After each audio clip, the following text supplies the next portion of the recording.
Hello, Critverse. It's me, Sven, Community Manager of Crit and Miss and Dungeon Master of Beckoned Blackest Night. From the 11th through to the 27th of March, Gem and I headed down south for a quick getaway, and in order to continue to living up to our promise of delivering a new episode of Beckoned Blackest Night every week, we had to come up with a plan. Luckily, we have an amazing gaming community, and Mud was able to take over the ones and twos while I was away from my streaming setup. And Christian very humbly offered to run a short spin-off adventure for us that would tie back into the main story in one way or another. So without further ado, I present to you the 3-part spin-off story, Beckoned, Curse of the Violet Briar. Enjoy. Okay, everyone get focused. We're going live soon. Okay, ready? 3, 2...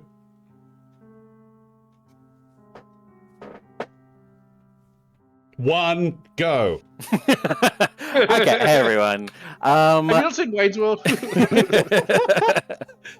No, I apologize, but a little bit of fun for this afternoon. Despite unpreparedness just then, I am very prepared for tonight. It's nice to see you all. We're here with Beckoned Blackest Night.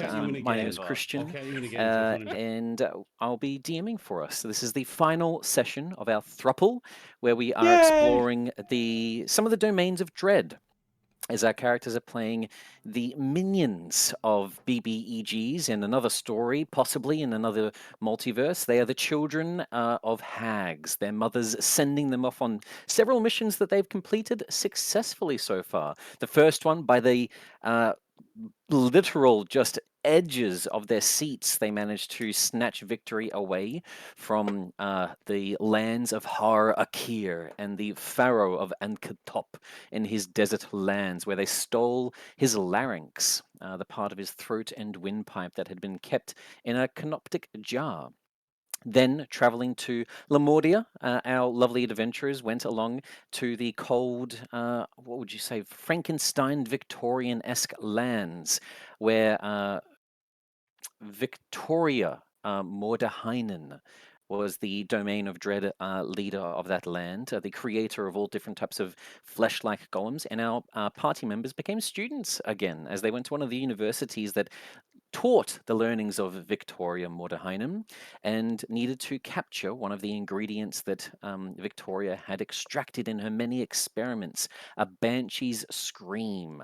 Upon capturing this banshee's scream, which supposedly was going to be combined with a third ingredient, it would enable the haggish mothers that our minions are working for to begin some sort of a plot to put Hades, the current cleric patron and divine leader of Thana in our main story, against Strahd himself, creating some sort of a conflict where they wanted to take over the domain of dread, if possible, in the backlash of a conflict, if it does happen. That's their end game. They're trying to pit strong beings against one another, and they're doing that by collecting these ingredients to send an assassin to defeat and kill Thana and raise her as a corpse, thus angering Hades.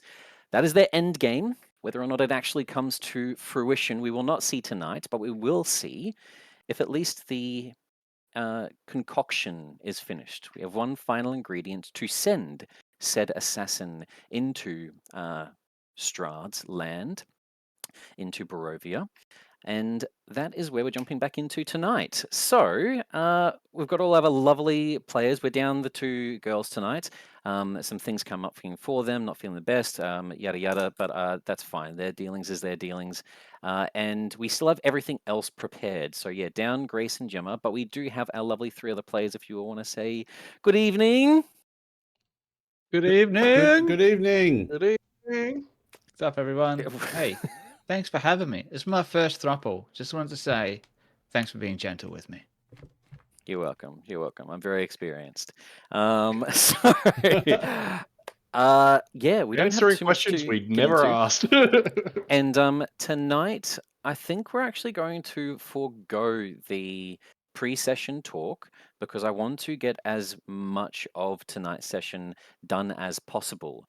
Because when a creature has legendary actions, and there are lair actions, and there are environmental actions, you don't have a lot of time, and combats can last a pretty long time. And that is what is coming for tonight as our players come across the final ingredients that they need to take from, I think it was hinted actually last week during my one-on-one with Mod, from Tempest itself, the folklore land that you're all from, where Mother Lorinda is in control, a arch hag of this land.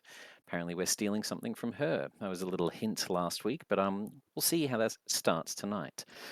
Is there any announcements that you have at all, Sven, on your side for Crit and Miss? There's a fun little announcement I want to throw out there. First of all, go back and watch the VOD for last week's episode and watch me get more and more sick as the episode goes on. I don't think anyone noticed me wincing in pain. Or not last week, the week I before, whatever it definitely was. noticed it. I was like, You know. I'm trying to speed it up. I'm trying to finish it. I What would you like to do vomited for your turn? straight after that. It was pretty bad. It was really bad, but I still had fun somehow. But yeah, no. On a more serious note, we were going to be starting Vecna Eva Road tomorrow night. Unfortunately, the unhoused situation makes me unable to host that stream. So we are going to be pushing that one back the following week. So that will be, let me have a look here, Tuesday the 15th of April at 8 p.m. Australian Eastern Standard Time. We're going to be starting that brand new adventure featuring returning DM, Mr. Mark Hillman, and an all-star cast of crazy lunatics. So it's going to be a lot of fun. So I'm Look, looking the forward to 12th that. isn't that far away. Who cares? As long as you guys are safe and settled in, that's all that really matters. Yeah. I want it to be, not unlike my first thruple. I want it to be special, Yeah. I don't want to rush Memorable. it. Yeah. Well, as we're coming to the climax and end of our throuple tonight, I think we'll just get stuck straight into it. We have our characters. I'll do a brief little reintroduction of them, going off them once again. So the two players that are not here, I'll introduce. We have Leslie, who was being played by Gemma. Leslie, a fighter from the Sword Coast, someone who accidentally had made themselves a folk hero, a level 20 fighter champion subclass who accidentally does a lot of things and doesn't mean to get the natural 20s or the crit hunting that Battlemasters, that champions often do, critting on an 18, 19, and 20. Instead, this is all accidental encounters, inspired by, I think, a show that she watches or a book she read. I forget the premise. But Leslie has managed to accidentally do some things already in this campaign, on revealing these scarab plots by pulling out a tooth and throwing it into a room. As all of our players are hexbloods, the children of hags with their race.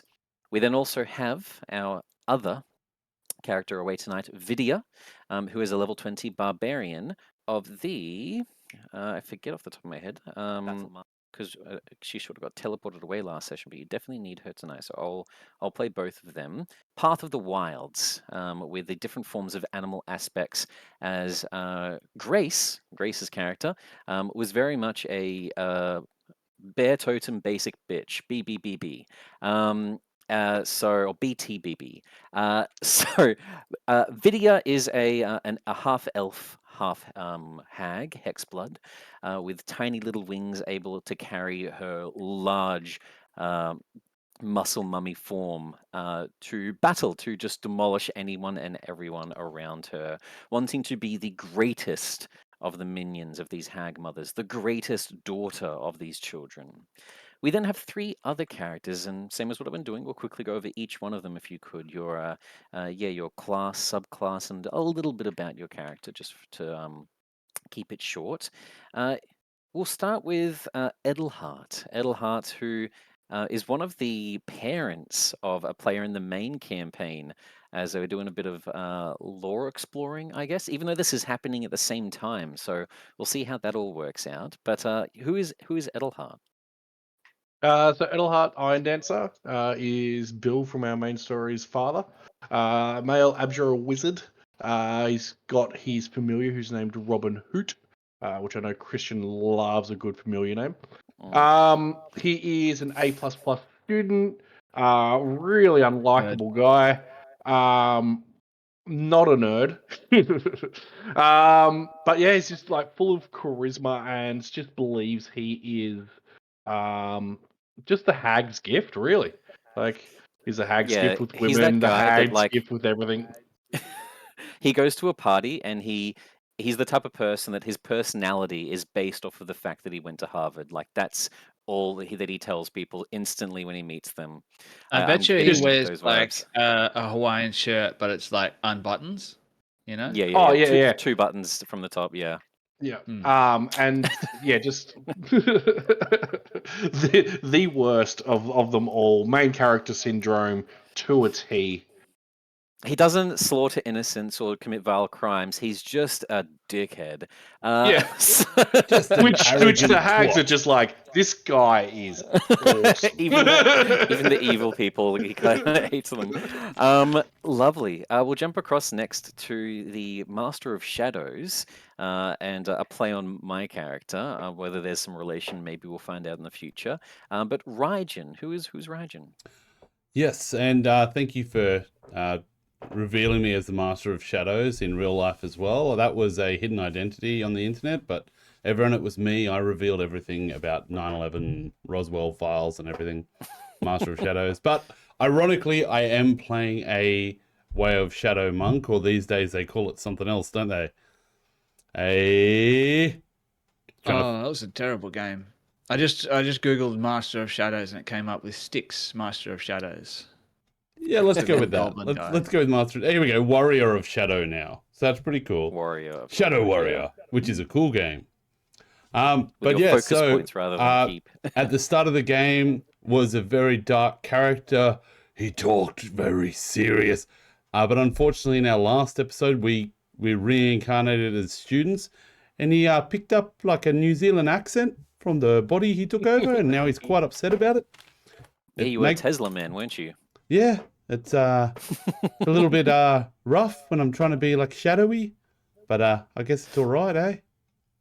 You also Tesla had a Man. nemesis too. Yeah. The Blue Men group, yeah. The Blue Men group, and I will have my revenge from the Black Men group. But yeah, And, the we're smitten by our the woman. it is a level 20 Warrior of Shadow, which gives me so many abilities, and I love this. So I do have a little character. Instead of describing it, I'm just going to put the picture up on the screen a little bit easier. And there I be, Raijin. Hey, it's me, Raijin. We'll jump across from Raijin to our final character for tonight, and then we can get stuck into the story. Johan Eldore, the clutch man from the very first session. The reason we were able to successfully get through on the edge of our seats against the Pharaoh and his guardians to steal the larynx was an amazing roll of a 20 when the hero when we needed him most. Managing to get the role we needed when we were already half an hour over. Sven wasn't sure if he could do it, called it, and made it. It's definitely worth a watch back. But who is Johan, the man who may prove himself greater than all the siblings, despite Vidia's angers at that? Well, I really based this character on myself, so I'm glad you asked, Christian. I am the hero that we all didn't know that we needed, but here I am, nonetheless, come to save you all from your boring Monday nights. What dumb character am I playing? Johan Aldori. He is I'd say like as far as Hexblade, he's like a humanoid looking person. He's an older gentleman. He is a Pact of the Tome warlock. Yes. So his whole thing is about being able to see beyond normal sight. So if you were to see this character, he's got like a leather apron on and he has like all these uh different colored stained paintbrushes sort of in a pouch, and his eyes are actually bandaged up. He looks like he would be blind, and he just sort of appears as a kindly elderly gentleman, but deep down something far darker lurks, not unlike myself.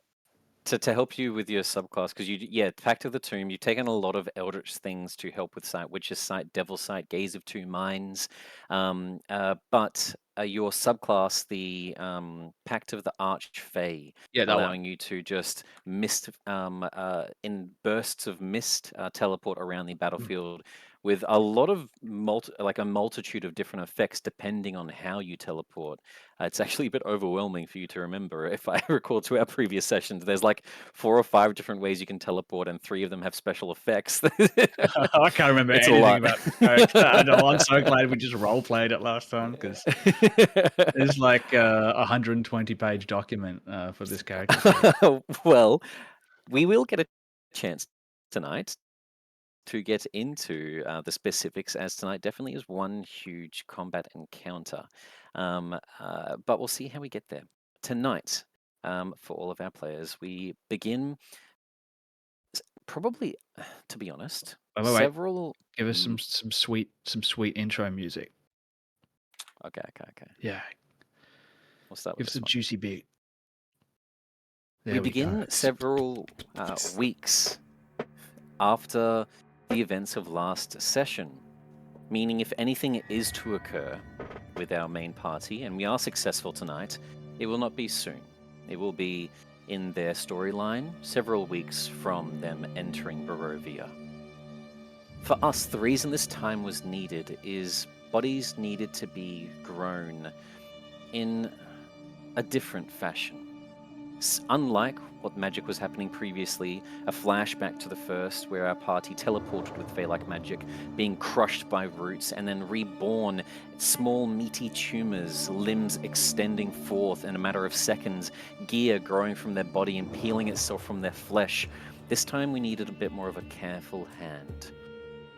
The bodies of 5 villagers had been stolen in the night, taken from their farmlands on the outskirts of Victal, one of the few safe places in Tempest, this domain of dread, protected by the enigmatic and almost benevolent Mother Lorinda, the protector of Tempest. These 5 citizens of this village that had been stolen had bits of their bodies ripped away, placed in 5 separate cauldrons. Alongside this, each of you, same as what's happened every time, had each of your hearts torn from your chest, your rib cages split apart like a singing eagle, Viking style. As they were torn from your flesh, placed into each of these cauldrons, a fey-like darkened magic of gene splicing occurred, combining your flesh and body and being with that of the citizen.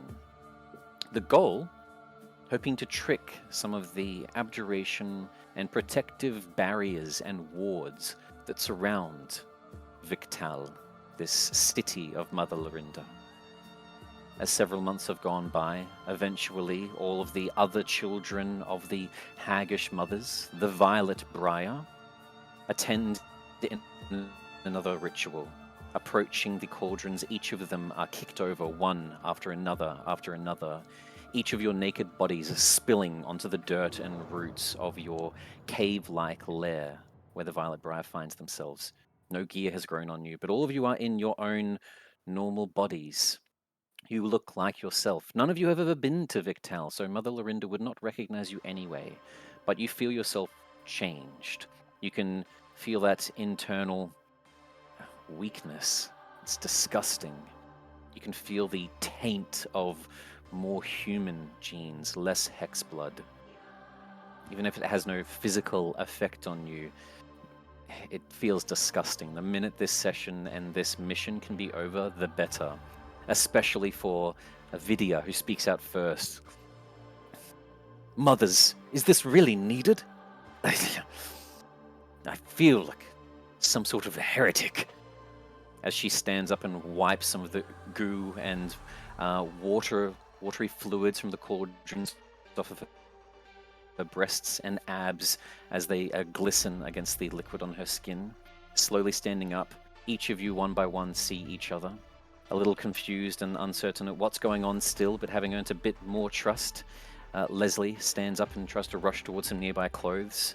A denizen of obviously the Sword Coast, uncomfortable being naked, covering himself with some of his rags. What do each of the rest of you do? You see your mothers standing at the end of the room, talking amongst themselves, despite this momentous occasion of you all being born and the mission finally ready to take place. They still seem to be busy with something. There's little bursts of smoke and magic from a table that they're surrounding, but you're surrounded by the rest of your siblings, ranging in ages of 90 years old all the way down to maybe children, other hexbloods of other races, half orc, half minotaur, half drow, half gnome. They all surround you, throwing you with praises and honestly more envious, greedy comments. Lucky bitch, as they walk past one of you, as they surround you in this underground darkened cavern. What are you doing? Quick question. Is there a guarantee that our gene splicing was of the same gender? Yes, those things were specifically chosen Okay, to make it as good. I just flawless wanted to as know if I had possible. a set of boobs. No. Okay. And we, if am I picturing this, we look like ourselves, right? We're not these other people. Correct. No, nothing has changed physically. There might be the slightest of skin tone changes, but they purposely tried to find people that had a similar tone to you anyway, so that looks would hopefully not be a problem, and that there wouldn't be any problem with the haggish gene splicing. So, other like than to think that just disgusting feeling, there isn't an actual change, no. as Johan sort of manifests in this new body. Oh, and actually, yeah, quickly, it's Johan's choice for what he would like to do, but your eyes, you can see through them. It's your choice right now if you would like to re-blind yourself, as you do feel that Yes. weakening of some of your powers having disappeared. Yes. So like as he's like reformed in this body, he begins to open his eyes, and the moment he does that, he sort of shields his eyes from the light, like he's like a newborn staring into the high beams of a car. And he mutters under his breath, he's like pushing these people away from himself, and he's like, "Stand back, lesser beings. Stand back. This flesh is weak. I cannot see." He starts fumbling around on that leather apron that he has, and he digs out like Just to this. cut in, you can keep role-playing, but you've woken up obviously completely naked, none of your gear. As you do reach around, you do see that, like, obviously each of the people surrounding you, your brothers and sisters, have their own equipment gear on them. Some of them would have little daggers at their waist that you could grab, or other instruments. Yeah, absolutely. So he's like fumbling around in the dark, pushing people away from him.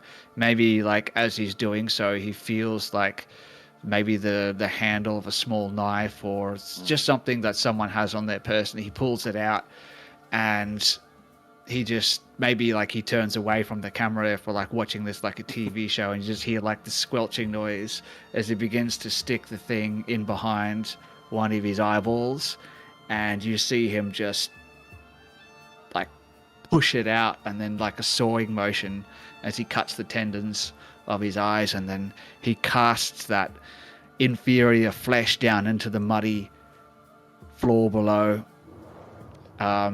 cuts off a strip of something nearby, and begins to tie it around himself, and turns back again, and you just see just like maybe like the blood and some black ooze just streaming down his cheeks, and he says, "There.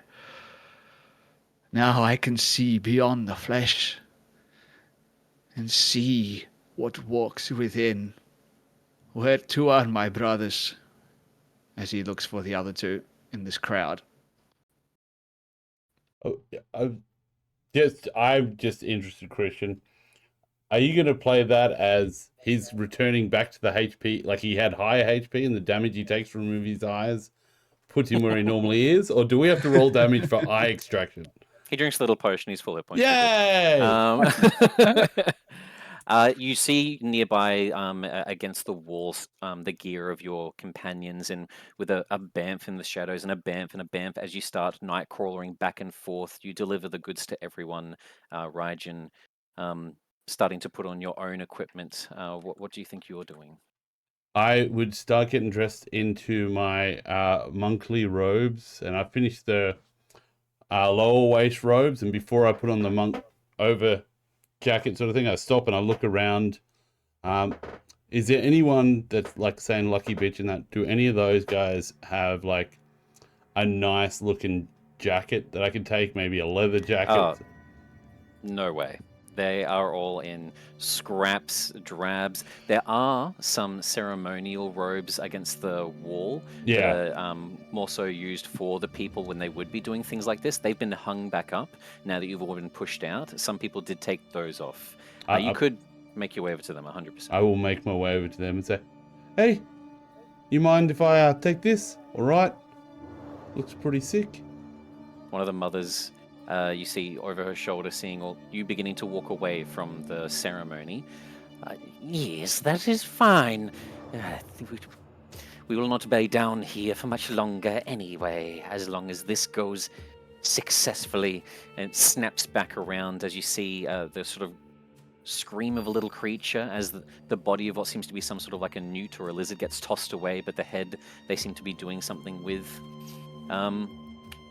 Moving over to Edelhart, starting to put on your own gear, still surrounded by people who are every so often grabbing your things, grabbing your spell, but you don't deserve this, as you snatch it back, and this like crowd that is an odd mix of worshipping you while also hating you and almost acting like I would almost like to think like the European beggars on the streets, where they just are almost overwhelming with their tenacity.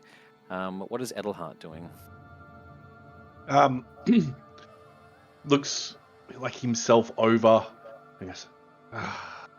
They never get it all right, do they? It will do.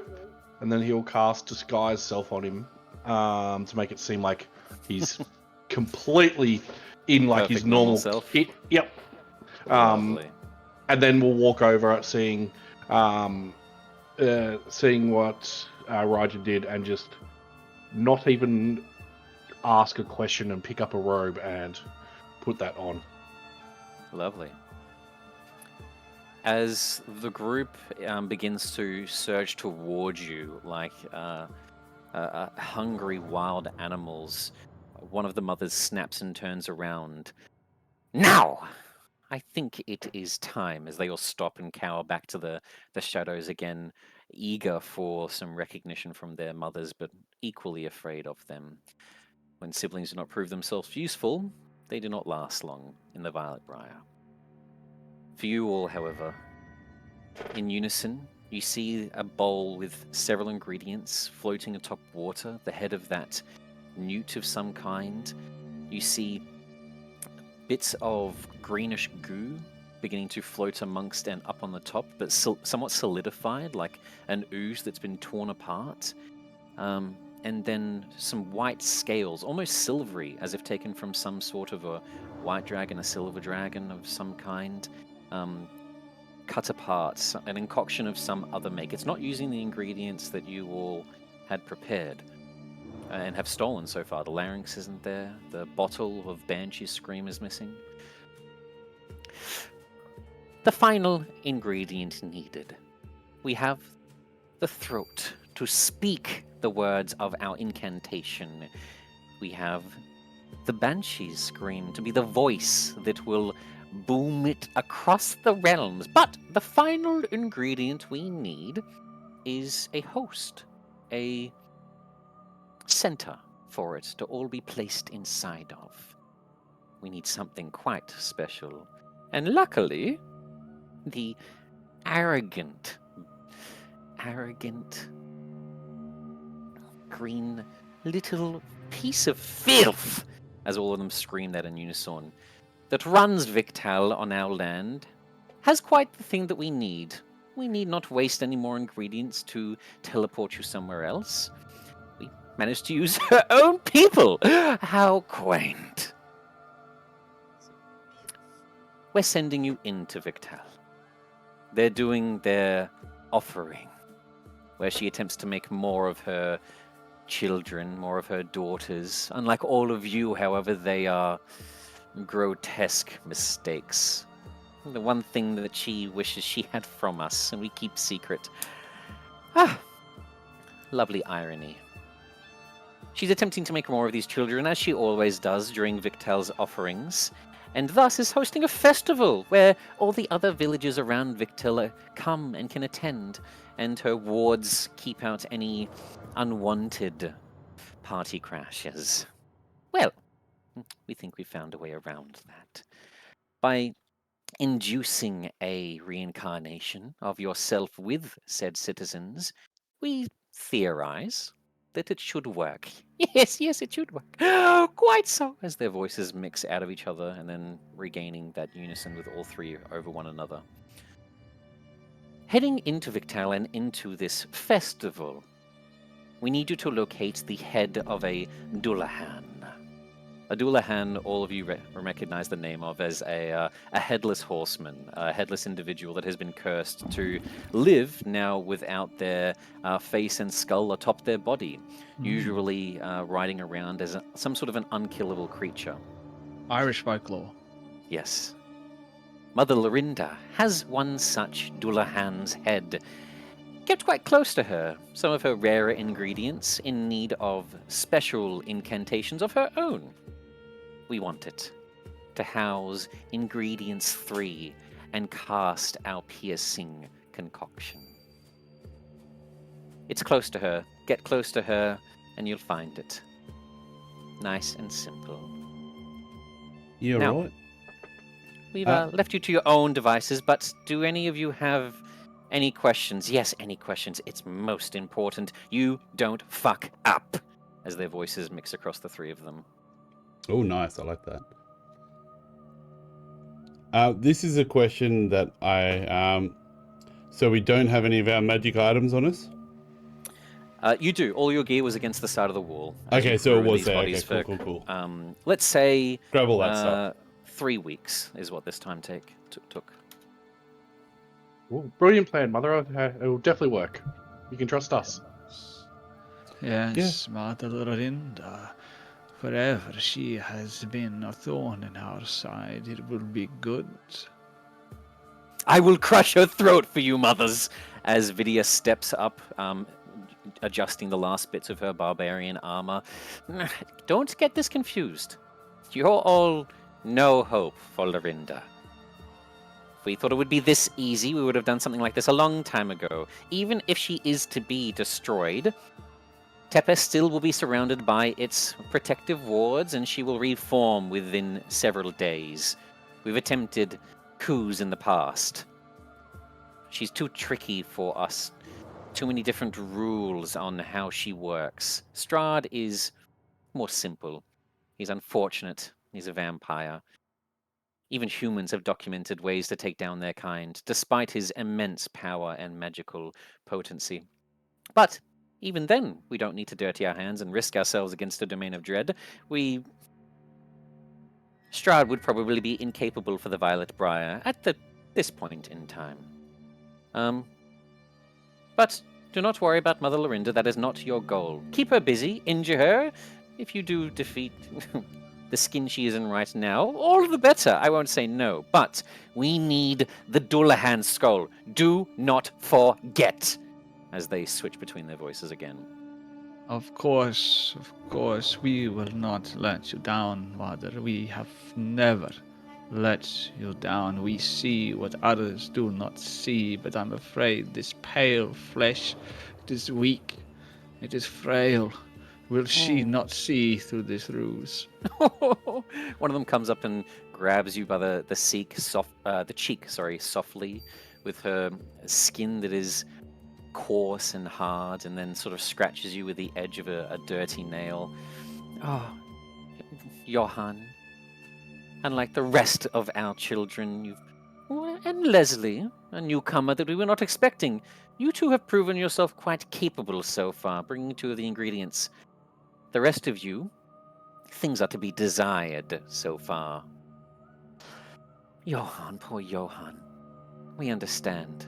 This flesh does not befit one such as yourself, with your beautiful color in those, as she pulls down with that same finger your bandages, your beautiful, beautiful flesh.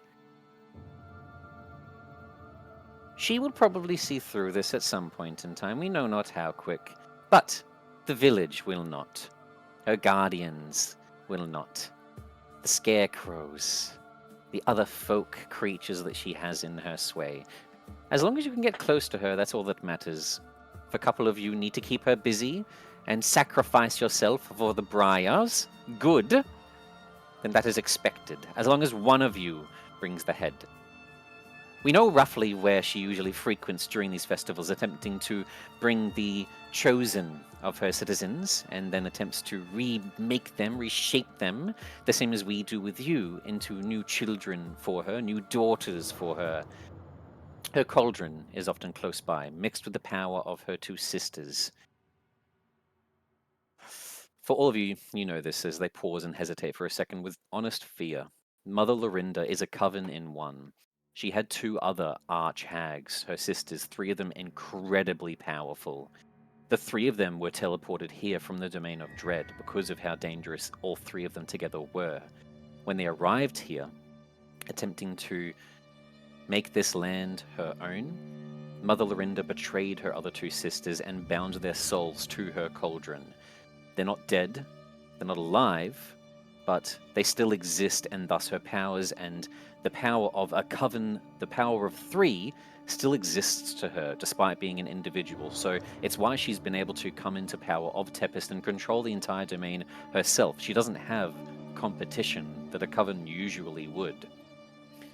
They have that fear for a moment. She is incredibly powerful, and just the cauldron alone, as they mention it, the thought of their sisters trapped, they each give each other a glance of untrust for a second. The cauldron we have rigged. Several months ago on a previous expedition, we thought a moment like this might be useful, being able to get out of Victal at a moment's notice.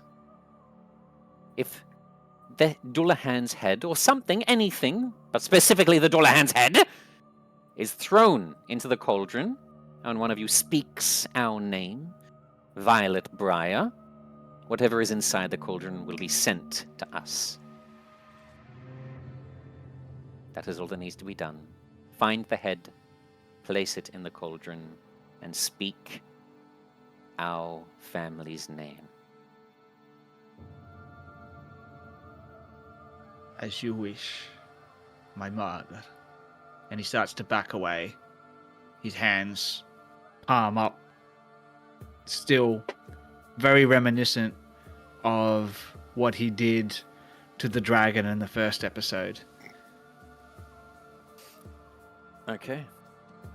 As you all begin to make your way to the festival in question, traveling through the tunnels of your cave, eventually piercing to the surface world, and out of the mountainside that the Violet Briar finds their lair, and arriving to Tempest itself, the lands of this domain.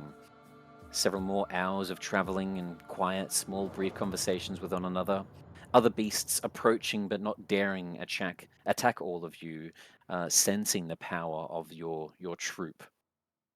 In the distance, you eventually begin to see the glow and light of the town of Victal, the sound of music and cheering coming from it. You see a series of corn that has been grown in a circle surrounding the village by several miles. It's a large estate, a large area that they own.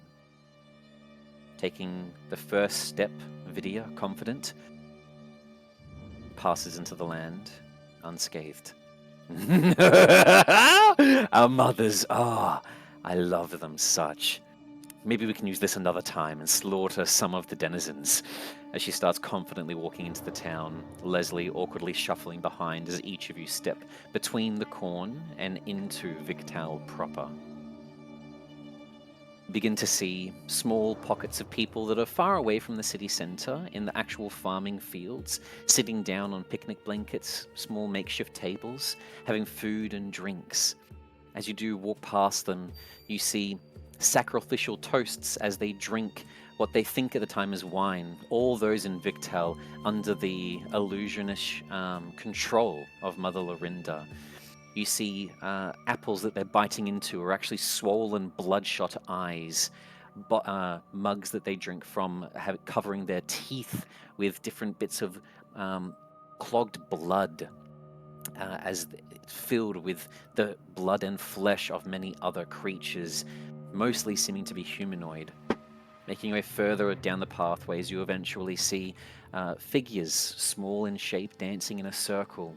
And you see children crying continuously. Their faces a emotion of dread and fear, but nonetheless holding their hands up, swinging them in some sort of a merry-go-round, one after another, as they themselves are crying. A person in the middle approaches the children, skipping with them in unison, and with a spoon scooping out their eyes, placing them in a bowl for these feasts and others to eat. Making your way further, eventually into town proper, wooden cabins with lights and candles flickering inside. From each of the candles and campfires, you hear the laughter and maniacal screams whispering from them of the dead souls trapped here, never to escape this domain of dread, instead to be reborn in the children that Mother Lorinda crafts and creates, their flesh to be used in other ways for her, if they are not perfect. Running through the streets, you see groups of villagers chasing someone not under the spell, screaming for help as they run past, and other men, women, and children, giddy, chase after them with flower wreaths around their heads. A fertility hunt, something common during the festivals, where they hunt a person like a wild animal, stripping them of everything, and then cutting their reproductive organs out to produce as what they see is some sort of a gift in their eyes, gold almost, to Mother Lorinda.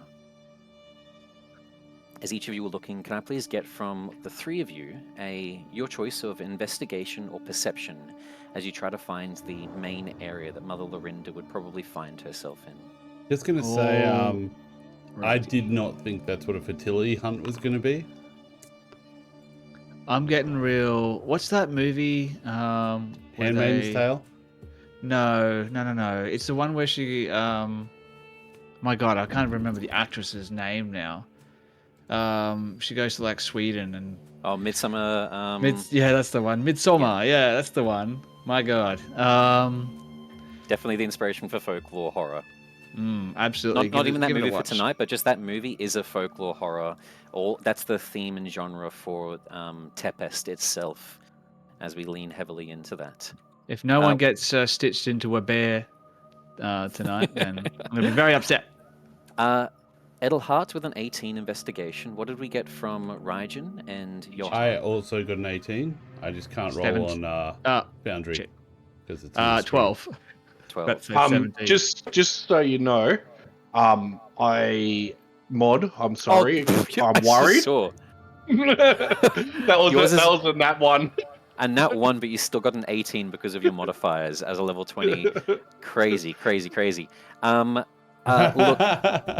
with a natural 1, as you're noticing finite details that you probably shouldn't, a large hulking figure taller than the one-story huts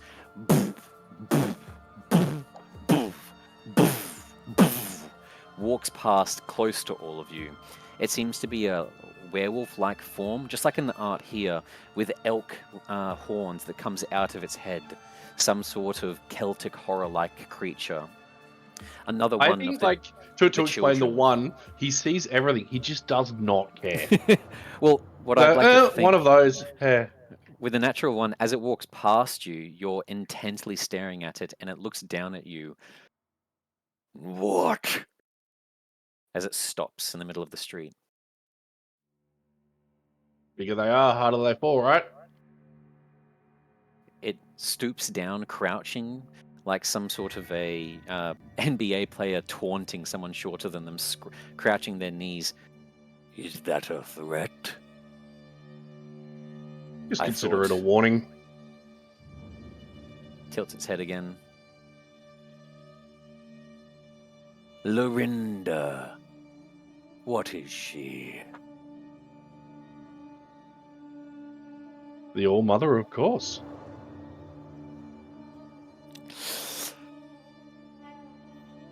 Is she? And he moves his head close as his large wolf-like eye pierces into yours.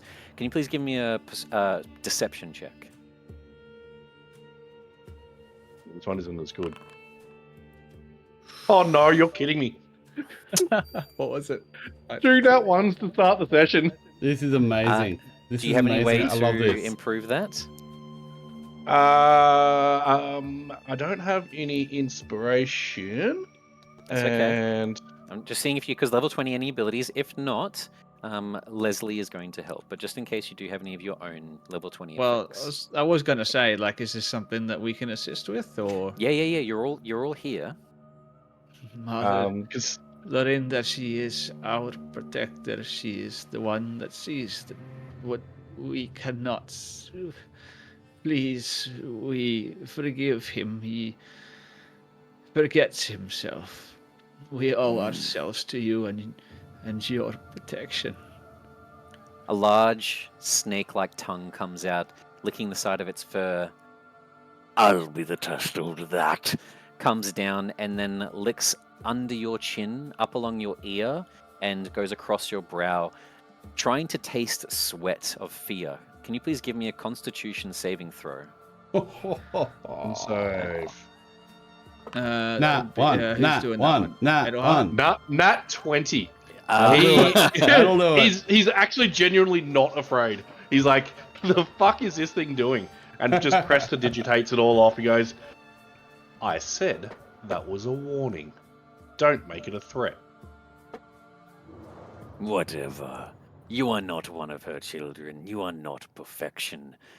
Learn your place, farmer. And then a hand shoves Johann in the chest, and a shoulder and leg as it stands back up, barges past you, Edelhart, and begins making its way farther into the distance of the village. Johann makes a big scene of stumbling backwards and falling down into the dirt, and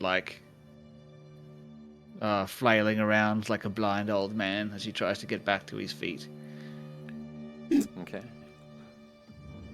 A couple of the people nearby come and check. One of them goes, are you okay? They're often a bit pushy. We try to stay out of their way.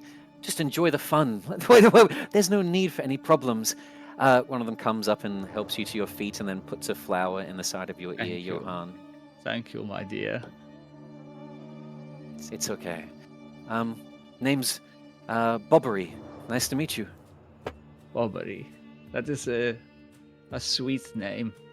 Tell me, Bobbery, your mother, is she here? We'll cut into two things, the reply and Rygen's perception check. Rygen, with your perception check, you notice a burst of light across some of the rooftops and surrounding areas far to the right direction of all of you right now. And you see the silhouette of what seems to be an ancient dragon's head. It's peering just above some of the rooftops and was the cause of the fire. And then from your conversation, pointing in that same direction.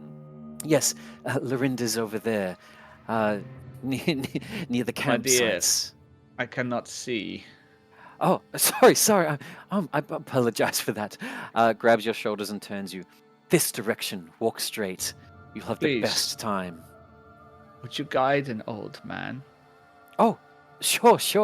Bobbery, a fairly sort of thin man himself, a human, come this way, and grabs your hand as if you've been best friends your entire life and begins leading you forward like a date. Thank you, Bobbery. I am but a frail old man, and the company I keep are boastful at times, but they are good people. Stay. Do you like it here, Bobbery? Oh, I love it here. We all love it here. Food whenever we need it, fun, love. Victel has everything we could ever want. And Mother Lorinda, the sweet little creature she is. People may say bad things, but an archfey. Ah. People have Titania. We have another member of the Sealy Court. She's beautiful. A small little green form. It's adorable. She looks like a frog. I find frogs cute myself. You know, hearing all of this, the Sealy Court is as far away from the domains of Dread as could be, and hags are twisted, chaotic forms that sometimes come from the Feywild, sometimes from the Shadowfell, but even when they're from the Feywild, none of them would ever be involved with the Sealy Court. Hags very much lean towards the chaotic side of the Feywilds. Obviously more lies by Lorinda, leading you closer and closer to what seems to be a breathing ancient dragon spewing fire into the sky. Now, from our chat, no one's mentioned an ancient dragon, have they? I don't think so. Why's that? No, I was just making sure that it wasn't something I missed. Oh, no. There hasn't been any reference of this beforehand. No. And when you said a head of a dragon, surprise. it's not just the head, it's the head above something, correct? You see the snout and scales, or what seems to be some sort of a red dragon, peering atop the rooftops. You can't see the rest of its body. No, I was just making sure it wasn't just the head hovering. Yeah. Getting closer and closer in the direction, more idle chatter, more people enjoying themselves in the festivities.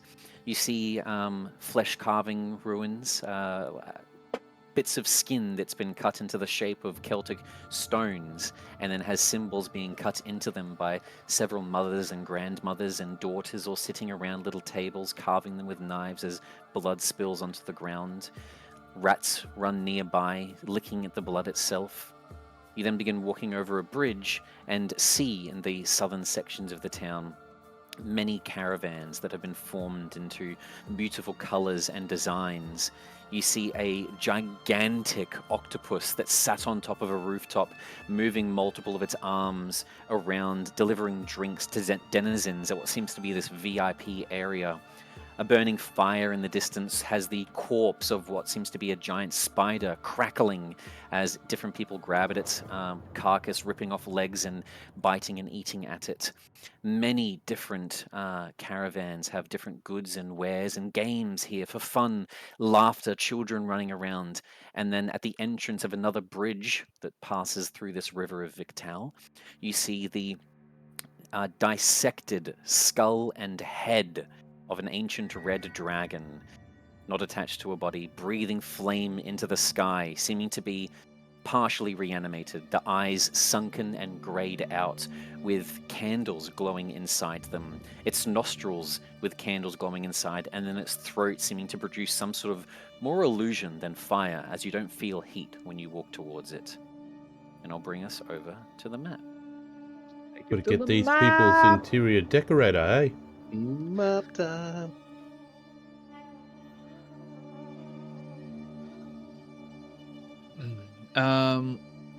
Does Johan see anything beyond the obvious with these true sights?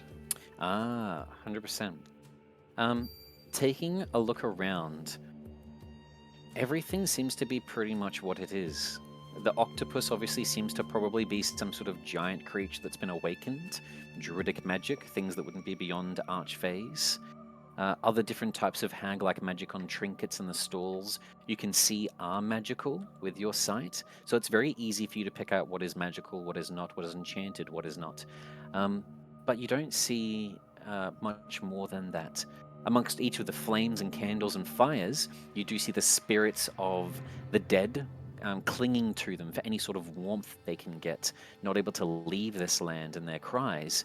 But no, Mother Lorinda is not hiding anything with illusionish magic or invisibility.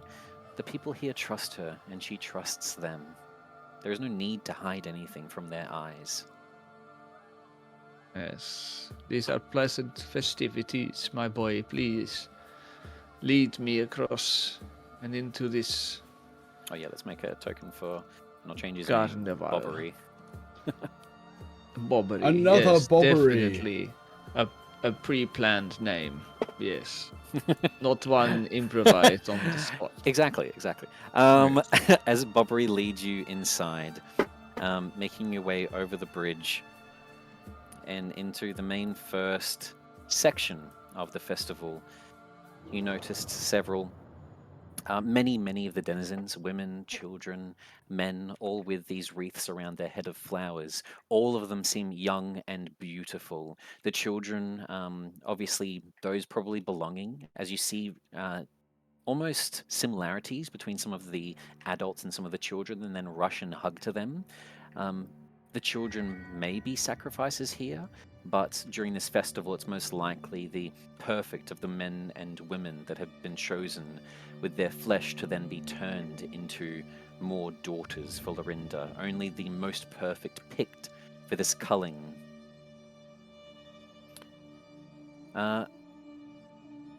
After several seconds, you then begin to hear the footsteps of more flesh than weight, very delicately walking past all of you.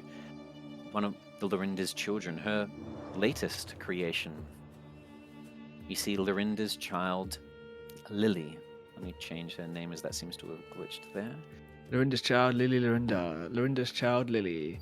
And Johan sort of beckons to Bobil. He's like, go ahead, I will find you again. My friends can lead me from here. And he grabs Edelhart and tries to pull him in close. And he leans in and he whispers in his ears, put aside your ego, young man, or you will get us all killed. I care not one spittle what happens to you, but I will not let down our mothers. I have no idea what you mean. Shoving past you and in between the both of you, Vidya takes several steps forward. Afraid, are we? Well, I'm not. The moment I get a chance, her throat is mine, and starts mingling with the crowd. You should be afraid, child, for what the mothers will do to us should we fail. He doesn't want to Walking speak too past loud. Stopping in front of all of you, but simply just stopping there looking around with the large crow-like head, Lily, Lorinda's latest child. You can see 4 sets of grotesque long arms with fingers that come out 3 feet long, clutching the body of an elk as it lifts it up to its mouth and then tears one of the legs off with its crow-like beak from the side of its face. Giant wings growing from weird flesh, a combination of raven, human, and monster. It looks at all of you, cocking its head to the side, and then takes several more steps heading past, and this, what seems to just be meandering the festival as well. What would all of you like to do? I would just like to clarify. There's been a lot of talk of grabbing throats. The scroll that we were told to get. Is that in her throat? Oh, there's no scroll, so it's the head, the skull of a Doulahan. So somewhere here, you need to find the head of a headless horseman. Yes. Okay, I thought you said scroll, and I'm like, why is everyone talking no. about throat? No, the head of a headless horseman. And the cauldron as well, right? And yes, that, however, with passive perceptions, those of you above a 13 instantly notice, not in the center of the fire, but up on a stand glowing with green magic and covered in enchanted ruins from the lion-like feet of iron all the way to the lip of the bowl. The cauldron is over here to the left of this camp area. You see several children keeping their distance from the fog, all looking at it with interest, whispering at one another, seem to be discussing. Obviously, all of you too far to hear that conversation at the moment. I'll bring us back. Right. Well, have you got like some way of detecting stuff, my friend? I have a feeling that this place is going to be nothing but magic. I don't know if it's really going to work here. Oh, I meant like a specific thing, like a head? I'm just going through my list. Yeah, that looks like a thick spellbook. How about we talk about something else while you go through that thick spellbook? How about you, Johan? I'll chuck a hand on his shoulder and say, thank you, give me some time, but what I will do to help out in the meantime. Whereabouts are you? I'm in between I'm now in between you two as I walk you both around. You're that. Okay. I don't have any magic, but I can start looking, I guess. And Leslie takes a couple of steps and starts heading into the more like foodish caravans here, full of what seems to be cheese and apples and meat, but there's actually more just pieces of leg and bone and grey matter changed by their euphoric state. What was that sound? I'll cast. Me casting tongues, maybe. Okay. On Which I will do on Raijin? Raijin. Yep. Okay, so able to speak any language to any creature. Well, this is coming in handy. Do you understand me? I'm speaking New Zealand. It works on everything but New Zealand. Oh no! Even magic can't help you understand that nonsense. All right. Yeah, let's have a look to see if there's any spells I can cast that might give us a little bit of an assistance here as well as we search for this head of a headless horseman.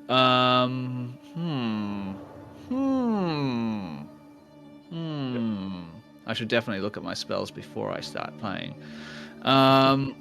I maybe detect magic. That might help. I'm sure Yep. it's a magical head.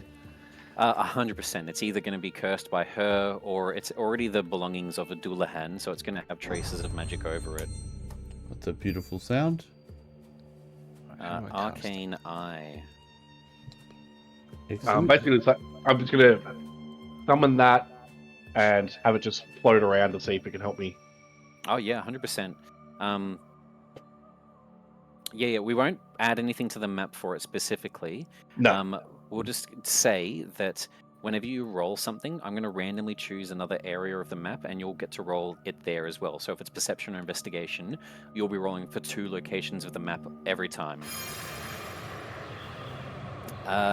These sound effects are full on. That's amazing. I'm blown away by that. That's beautiful. And then detect magic, going off for the next 10 minutes, being able to sense anything that is magical with Johan within So 30 feet of you. So that any of Mod's aura. roleplay, I'll be able to see that. Yeah. And Accurate. anything.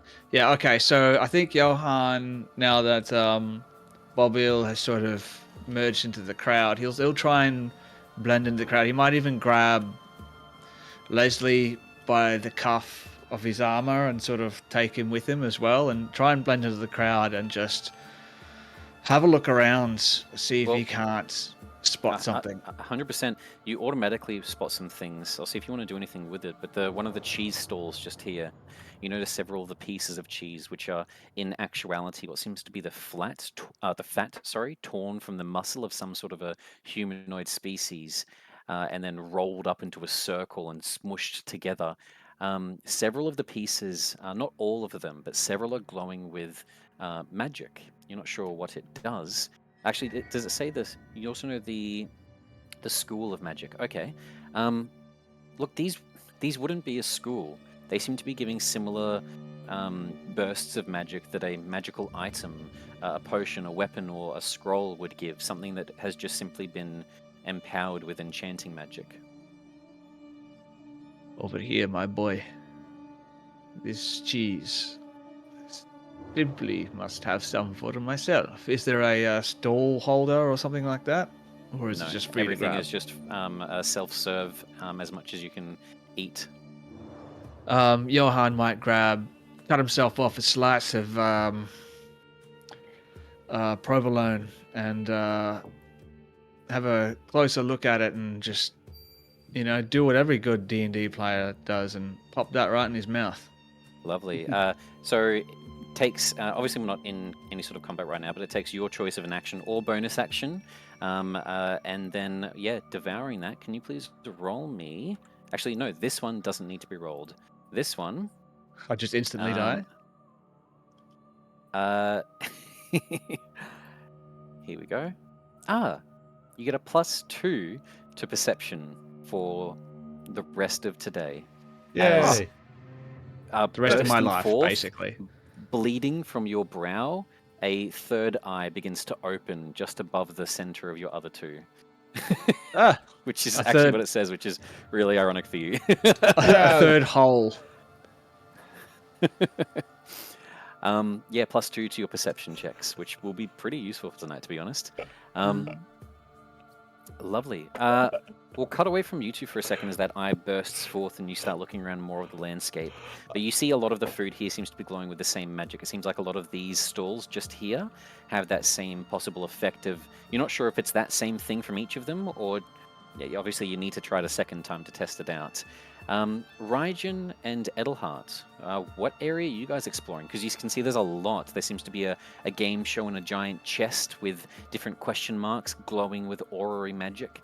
You can see drinks being filled with broth from small cauldrons from the giant awakened octopus. You can see more games, obviously the cauldron itself. There seems to be a stand with aura glowing from what seems to be a mannequin, and then beside the mannequin, a pedestal for people to step onto. Further in the back, you see griffins in small cages being fed meat. Behind, you can see more people walking amongst in the glow of purple from some sort of a mystical orb. And then behind everything, the growls and groans and smackings of creatures into cages from things of Tempest that have been captured by the citizens or Lorinda herself and are now being kept here for later uses, sacrifices possibly. Where would you guys like to go? Well, just wondering if you've found that find head spell yet? I haven't, but I think we split up, we can cover more ground. I'm Now, think- can I use an ability from a piece of my equipment that I didn't know if I would ever be able to use?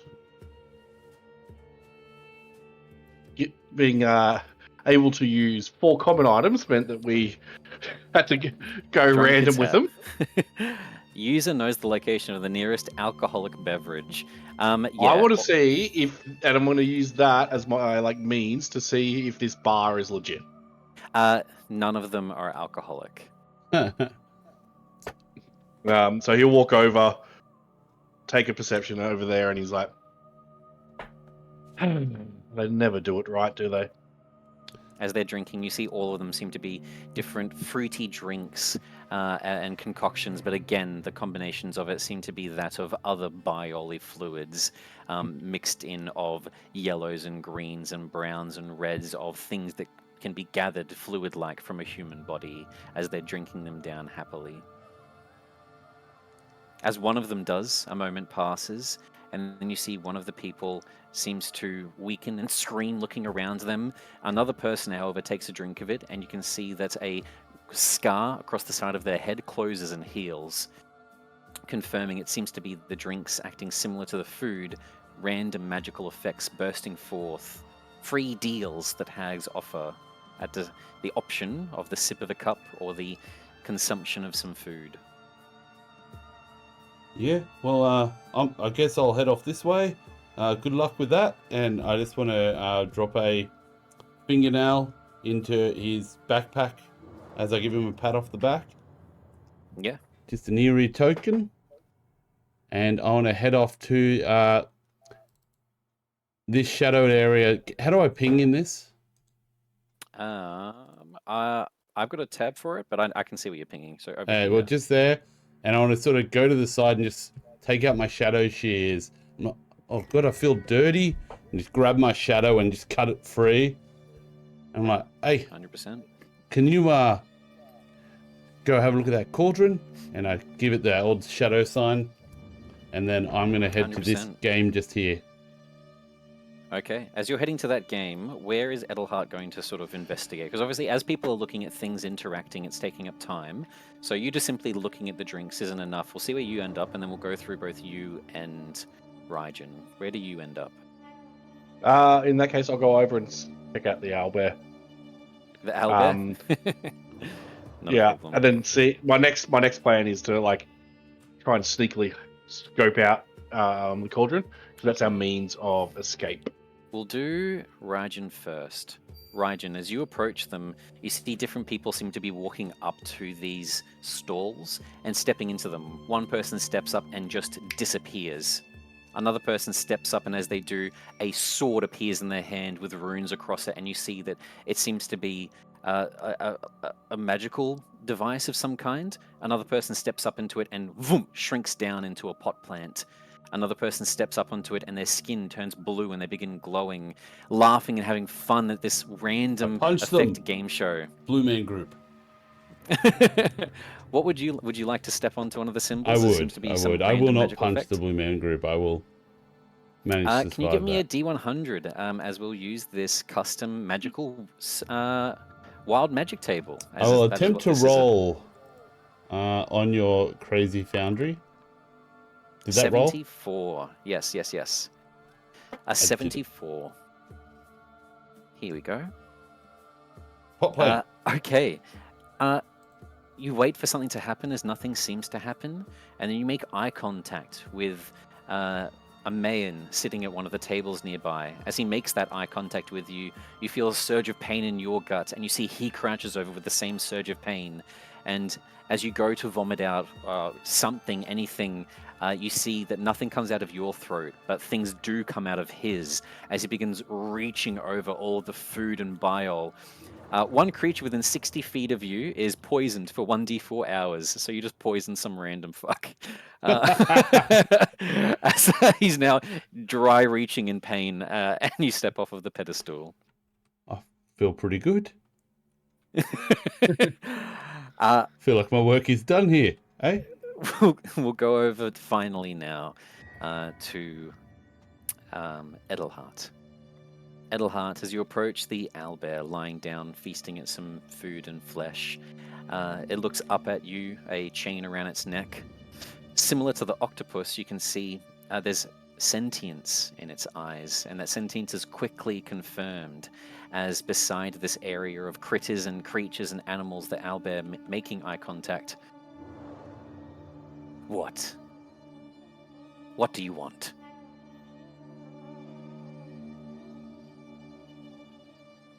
Listen, I'm just a sucker for a pet. Do you need anything? You touch my fur and I'll rip your throat out. I already know that the green one cares not what I do. I'm just saying I'm familiar to owls. I have a familiar that's an owl. Do you know where any male owls are? Are they nearby? I can summon one, but I don't know if that's really going to help. It will help me. Or my owl. How about some see food? Or her feathers top begin up your sort of water, like it looks low. standing up on end. I need not food, I need flesh. It is the time.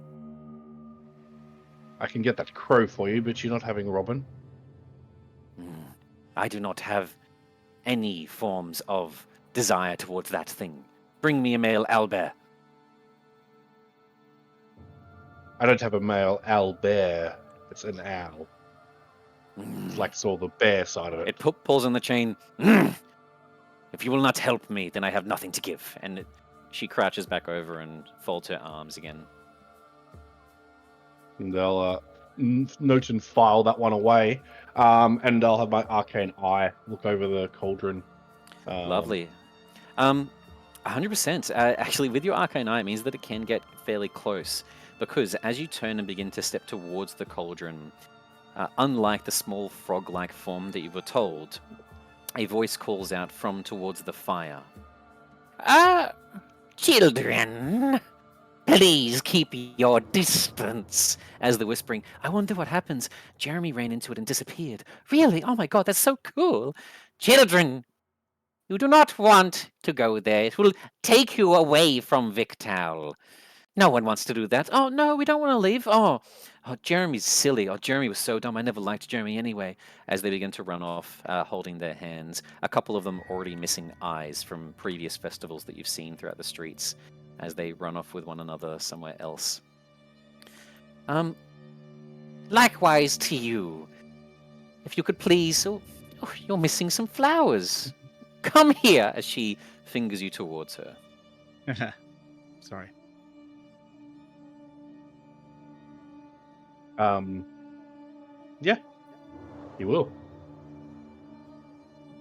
As you approach, leaning down, her body seems to be too deformed and enlarged for the small fabric that covers her torso and waist, seeming to want to portray that small frame to those around her with obviously some sort of magic. She herself is the only thing that she's putting illusion magic on.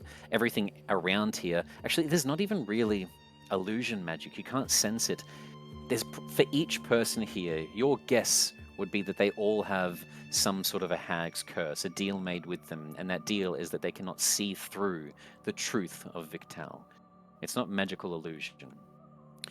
But her grotesque enlarged form, 13 feet high, crouched on 2 of these hay bales as she's slicing away at a pumpkin and then carving with it sections of what seems to be Sylvan letters, and an eye then winks from the pumpkin. Give me 1 second, reaches into a pocket and pulls out a black rose. This matches your hair color. Quite dashing, aren't you? Well, stop it. I bet you say that to all the boys. Oh, I don't. Come here, give Mother a kiss, as she pouts her large reptilian lips. I say he does it. Lovely. As you lean in and she leans in, you notice you stop short and you feel a tight hold against your throat, and then whispering in the side of your ear, I'm guessing the shadow is yours too. You The think shadow? that you're the only special ones. You think that Lorinda, Lord of Tempest, cannot see shadows? Magic? You cast spells at my fucking entrance. I'm not blind, unlike that compatriot of yours. Call them over here, and I'll let you leave. So he will use another one of his items. That is still attuned, I think, to Leslie from last time. And I'll call that, and Leslie's ears prick up, knowing that we might be at. Leslie looking up in panic beside you, Johan, and then through the stalls you see his eyes connected with Edelhart, and Edelhart held by the throat, standing in front of this large ogreish woman.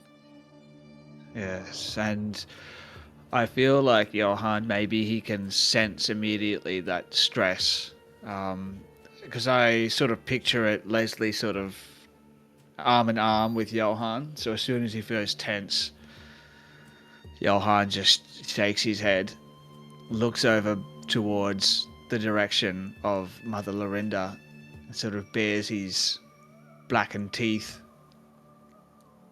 It would seem that things have played out beyond our control, my boy. Leslie goes to turn towards you, asking what to do next, and as he's mid-sentence, the pragmatic man that you are sees the worst happen.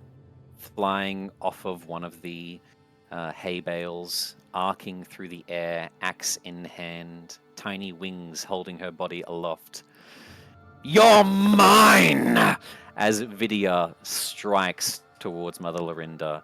And we're going to roll for initiative, gang! Hooray! Oh boy. Let's delete that combat. Let's add a new one.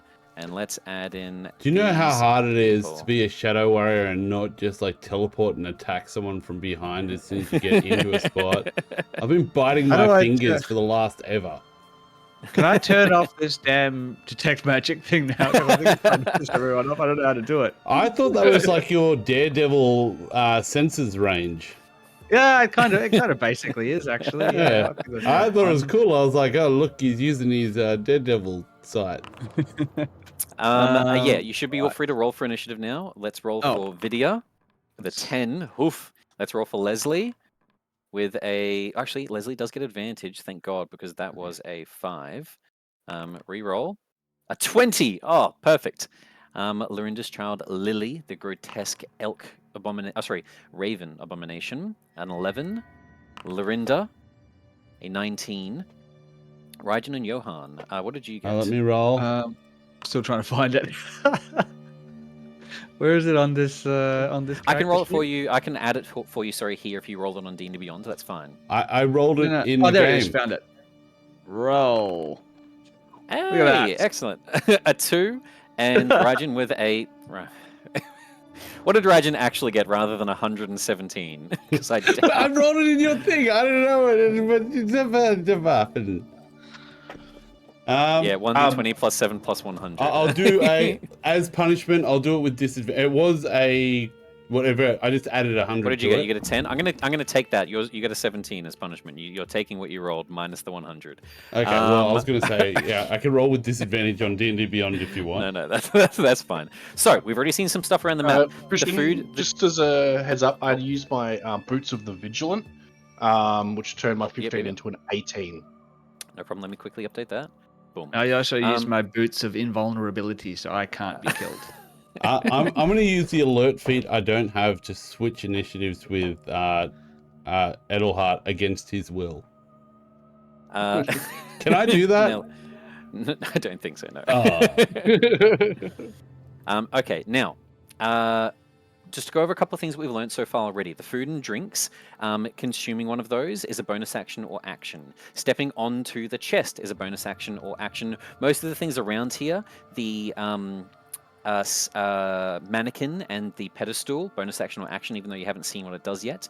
The glowing orb, bonus action or action. And if you guys do want to do anything with the creatures at the back, bonus action or action, to interact with any of these things around the map, this wild-like magic of Mother Lorinda, as you still are needing to find the Dullahan head and hold her off now as Vidya flying through the air, not caught by surprise. Mother Lorinda, you can see, raises up a hand, catching Vidya by the torso as she still then tries to strike at the wrist of her giant body.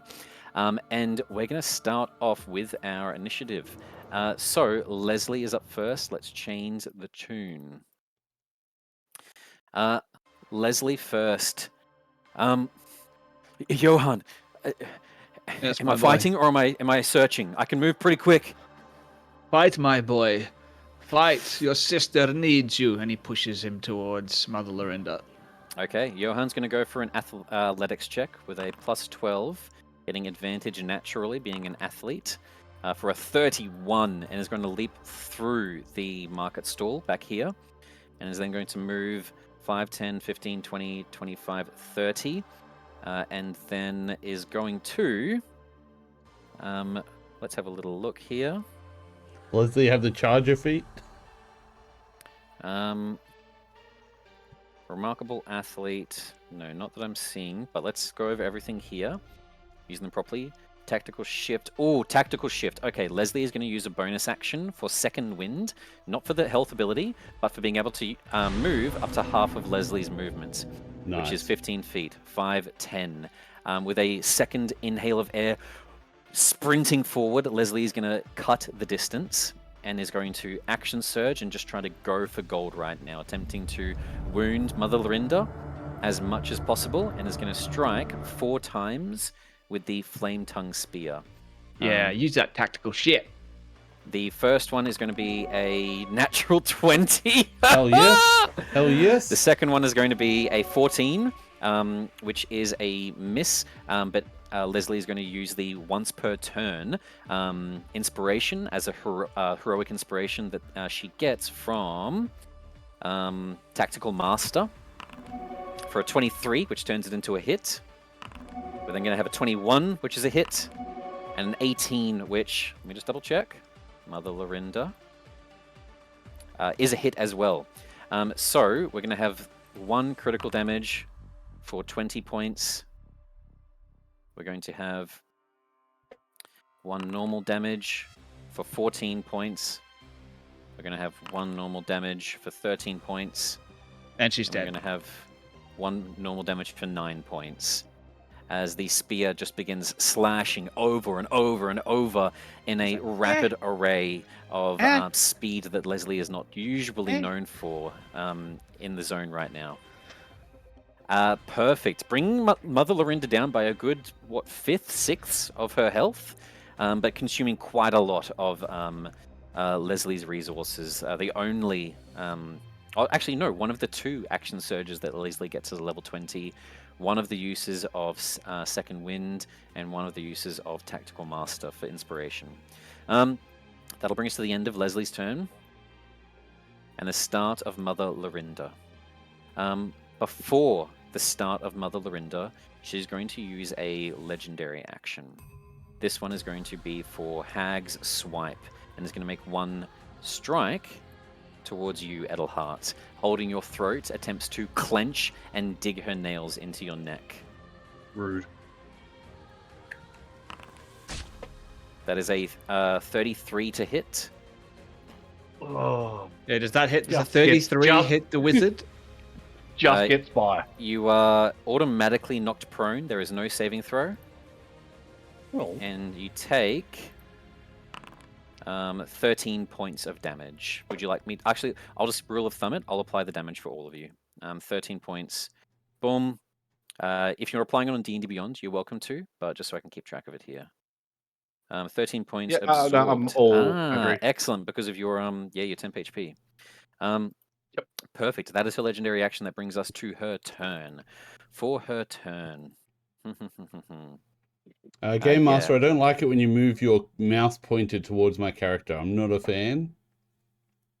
I don't know what you're talking about. No, she is going to reach towards with her hand that is holding Vidya, and with a glow in her eyes. Do you know? The Briar aren't those who raised you, girlie. I was. I was your mother.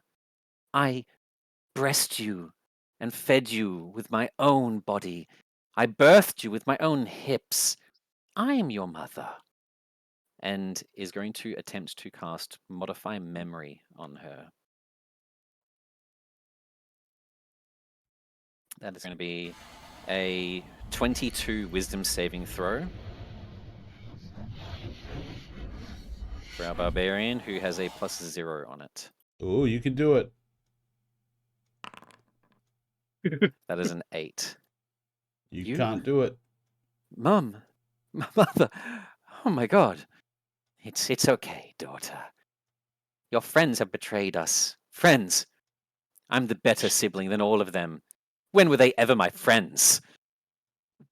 She places her on the ground, and Vidya turns back towards her and stares daggers at you, Rajan. This one thinks that they're slipping past us, mother. I think not. That will be her turn. And that will bring us... Well, actually, let me just check that she doesn't have any bonus actions. Oh, she does. Each creature the hag has cursed. No, okay, none have been cursed yet.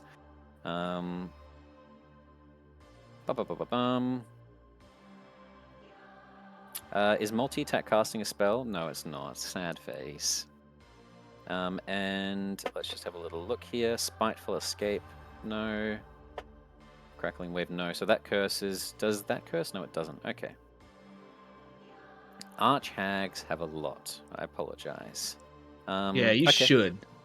No, that's going to be her turn. Disappointed. That'll bring us to Edelhart. Okay. Edelhart is going to take half his movement to stand up. Yep, 100%. And then move 15 feet to here. Yep. He will then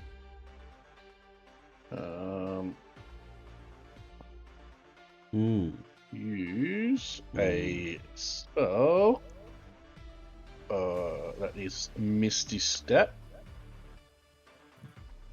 Where you going? Misty Step, my friend. I'm gonna go. Can I see through these stalls? Yeah. It's not blocking complete vision. You can see the people walking past. It's a bit difficult to see, but you can see through there. Does that work? Hey, that was cool. Bamf of and I'd magic like to- appearing back behind everyone now. would like to do that, and then as my action, can I use the search action? Yeah. To I said that my arcane eye was over here near the cauldrons before. So can I get it to look inside this shop here? Yeah, And then So, I will look here. well, a search action is just looking at your surroundings. What you're looking for is pretty obvious, and there wouldn't be many places it could be hidden. So a search Okay. action will allow you within 6 seconds to do 2 of the tents. Having a quick look, any of the containers, kicking them over. Everything's pretty much on display. Not much stuff is actually hidden away. So what I'll allow you is this one, and then the 2 closest to you. So give me, it is an investigation check to look for the head. Awesome. Okay. I think I made the right call making this my job. Oh god, I cannot roll an investigation check to save myself. Only a 21. Which I believe is Um, a That's a 3. 4 on the dice, thank you. with a 21, that is a success for this check. So for Edelhart to fail it, he'll have to roll really shit. So this is actually perfect for him, but there is no sign of the Dunahan head in either of the 4 that is checked by the eyes zooms through them, or you, as you look through the tiny one, looking left and right, and then turn behind you, kicking over a barrel, nothing falls onto the ground. Nothing in sight. Cool. That is all my things. Okay, that'll bring us to the end of your turn, the start of Raijin's. Before your turn, Raijin, we're going to get another legendary action. This one is going to be Surrender. Malicious Magic. And That sounds like surrender. she is going to cast Dimension Door, which is an at-will spell for her. In a burst of magic, her body disappears into what seems to be a green fog, just like her cauldron. And in a burst of the same fog, Uh-oh. she appears beside you, Edelhart. Oh, good. Where the hell do you think you're going, pretty? You're staying next to me. I still need that kiss. As she licks around. French? That brings us to the start of Raijin's turn. Alrighty. Now, if I wanted to move someone in the new rules, is that grappling or? What's the shove in the new rules? Give me 1 second.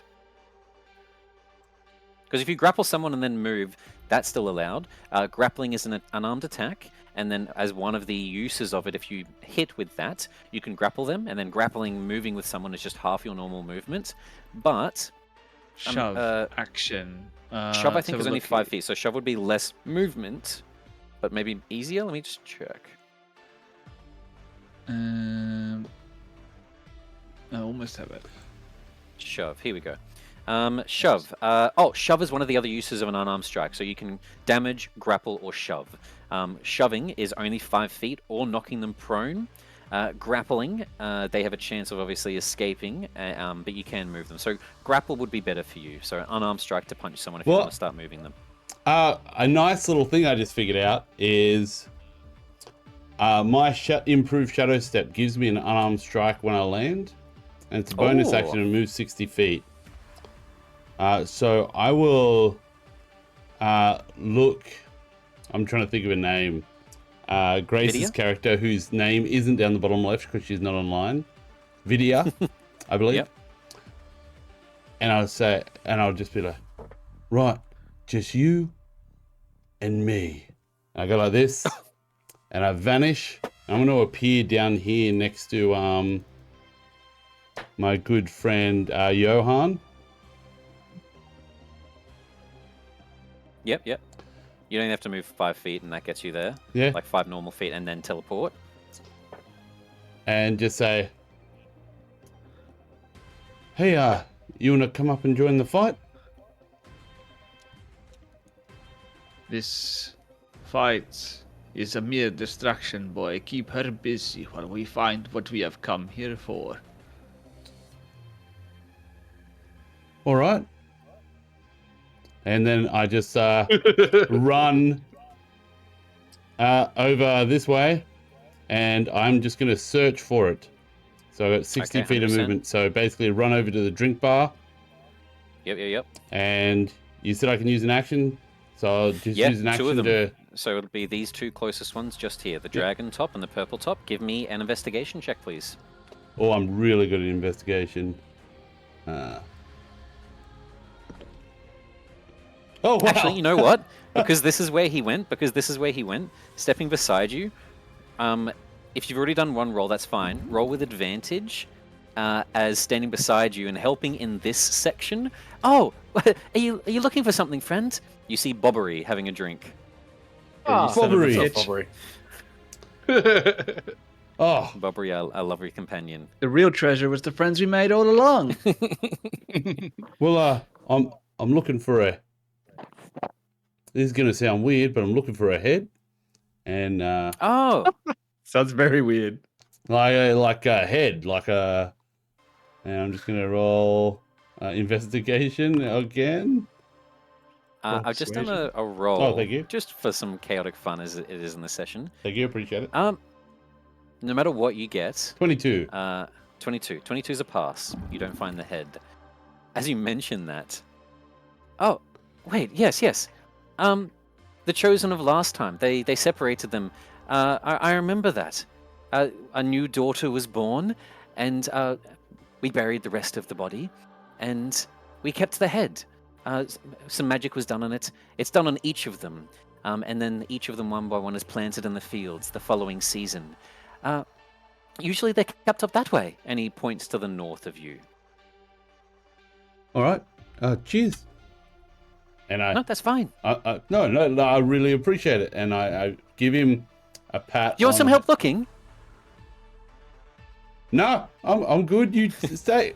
And I make a motion like I'm about to run off, but I think I'm out of movement and actions. Yeah, no, that's fine. So I'm just going to stand like this. Yeah, I rolled a first. check to see if Bobbery knew. He does, and he's still super helpful right now. So, I'll leave in a that sec. brings I'm just us- warming up the end. the end of your turn, the start of Lily's turn, Lorinda is going to take another legendary action, and this one is going to be the same as before. It is going to be a Hag's Swipe, and is going to make another slash at you, Edelhart. Your eyes are too keen. I don't like them. Maybe I should pluck them out and then start smooching. And he's going to go for a slash at you with an 18 to hit. He will reaction shield. Okay. Turning into a miss, does not connect, so you're not knocked prone, and you do not take any damage. That is the end of her turn, towering over you. That brings us to Lily's turn. Lily is going to stampede towards Leslie, and then with all the two larger hands at the front of her its grotesque form, is going to shove at Leslie, attempting to push Leslie back. Coming in for a brutal gore with advantage, recklessly, a 19 and a 24, which is a hit and a hit for both of those. The first one is going to deal 37 points of bludgeoning damage and shove Leslie back 5, 10, 15, 20, and then charging over the spider and the fire is going to do it again, hitting again, dealing 41 points of bludgeoning damage this time, hitting very hard and shoving Leslie another 5, 10, 15, 20 more feet and closing the distance again, pushing Victel Citizen out of the way as the crow just begins running on 6 hands, shoving, pushing, as it's screeching and screaming with bird-like noises, human noises, vocal cords not quite working together properly. And like this amalgamation of flesh is taking Leslie away from the searching objective. That brings us to the end of Lily's turn. That'll bring us to the start of Vidia's, and Mother Lorinda is going to take another legendary action and is going to take another swipe at Edelhart. Things are getting out of hand, but I think that shield is still active, isn't it? Correct. Yeah, A 19, that's another miss with your shield, correct? another miss. Yeah. Nice. Another swipe scratching against you, pushing you back a couple of feet as your feet push back and skirt in the dirt beneath you. Just let me get close. Why are you being so frigid? That brings us to the end of her legendary action and a start of Vidia's turn. Vidia is going to look left and right and is going to actually do a perception check with her turn. For a 19. Seeing you in the food district, 5, 10, 15, 20, 25, 30, 35, 40, with 40 feet of movement, and bonus action is going to... Rage should get her there, yeah. Rage now gives that half movement when you do it. Yeah. Hell yeah. Yeah, instinctive pounce. When you enter rage, you can move half your speed. Yeah, she's going to rage with the... Now, let me take a look here, because I think there might actually be some better ones right now. Yeah, there is. When you activate your rage, she's going to take the form of the eagle, as her small wings are going to spread out into... It's what she's doing. She's not here. The form of the eagle. And as her wings spread out into even larger elf wings, the proper size of what her frame should have, a gust of wind pushes Vidia's body forward. When you activate your rage, and when you take the disengage or dash action as a bonus action, when you activate your rage, you can take the disengage and dash action as a part of that bonus action, and while the rage is active, you can do those as bonus actions. So she sort of gets cunning action as a rogue. So she's going to be able to, with that bonus action, dash all the way to you. In preparation for you teleporting around the map, she's now doubled her movement per turn to make sure that she hunts you down.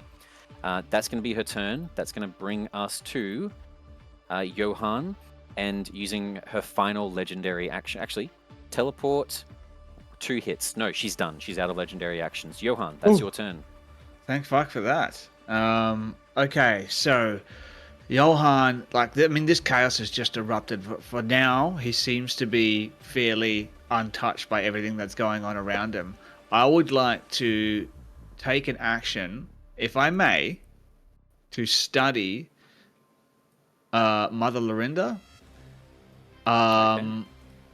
Specifically to get an idea of A, her spellcasting ability, and B, what she is and isn't capable of seeing.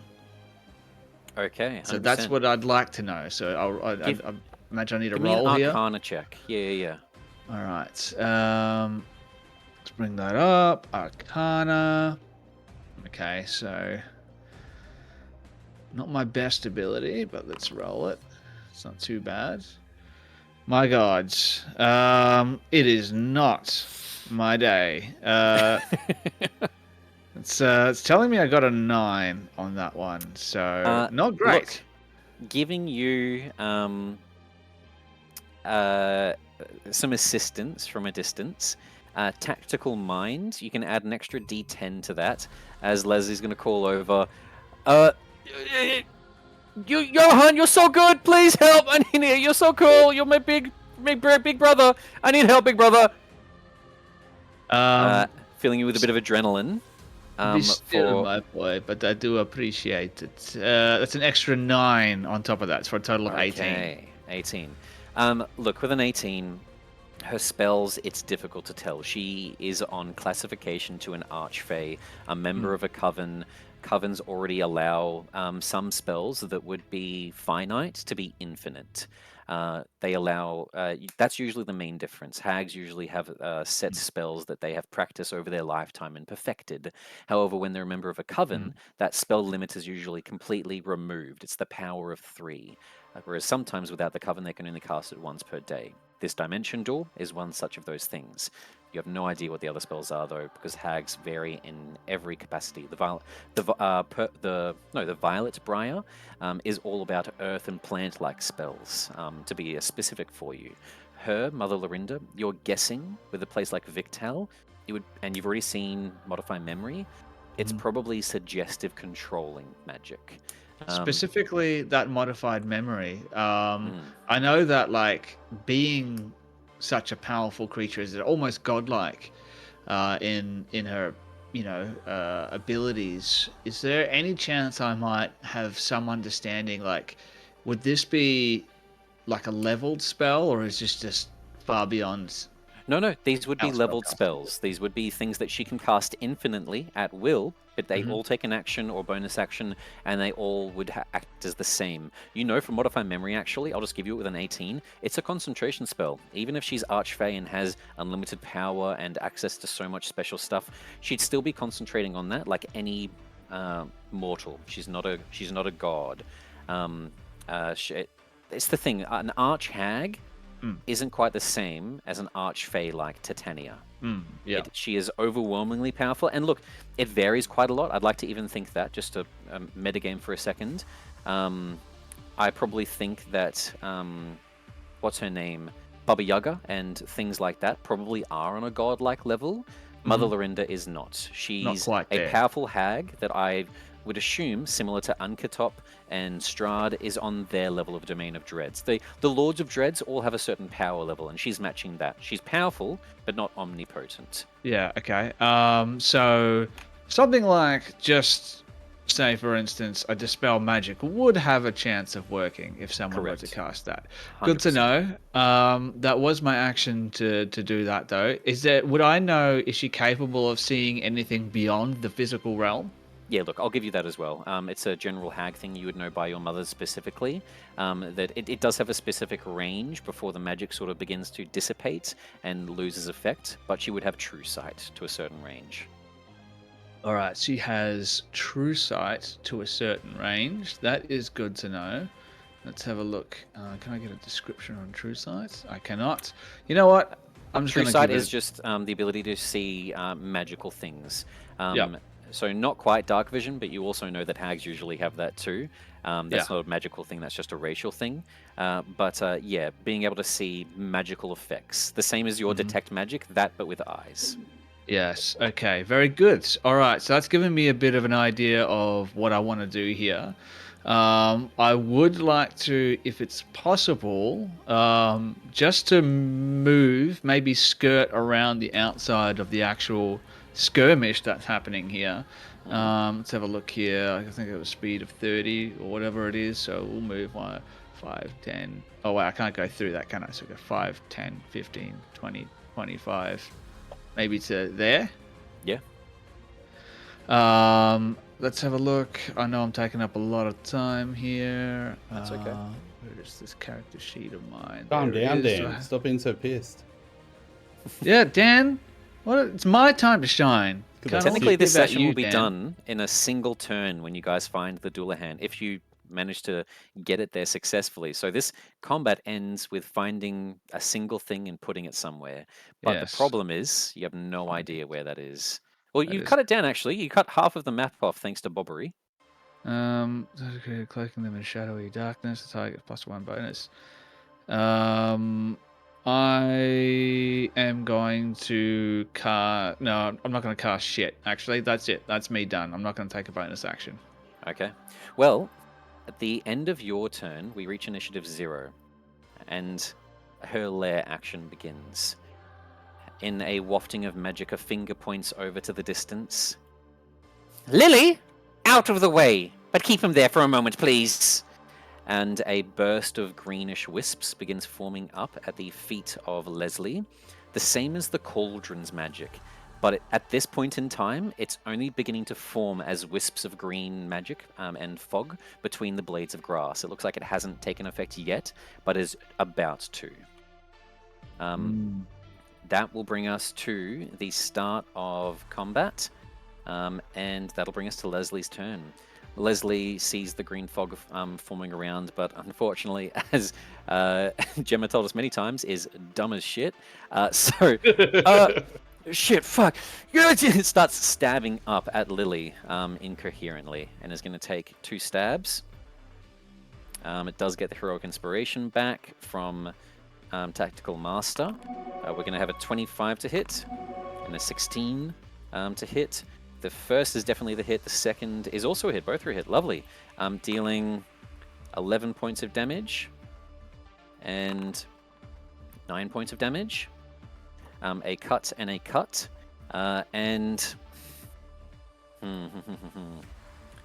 Leslie did take some pretty big hits. Is going to actually second wind.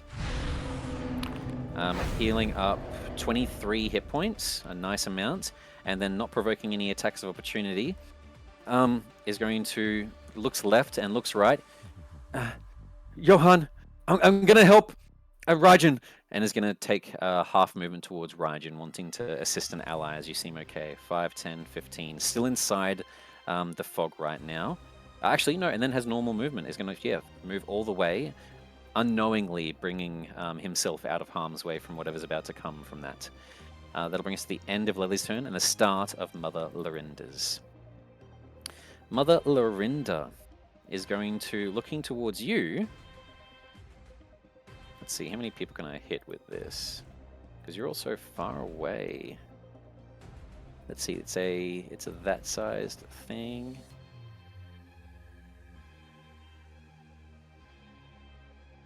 Yeah, okay. It's going to look huge.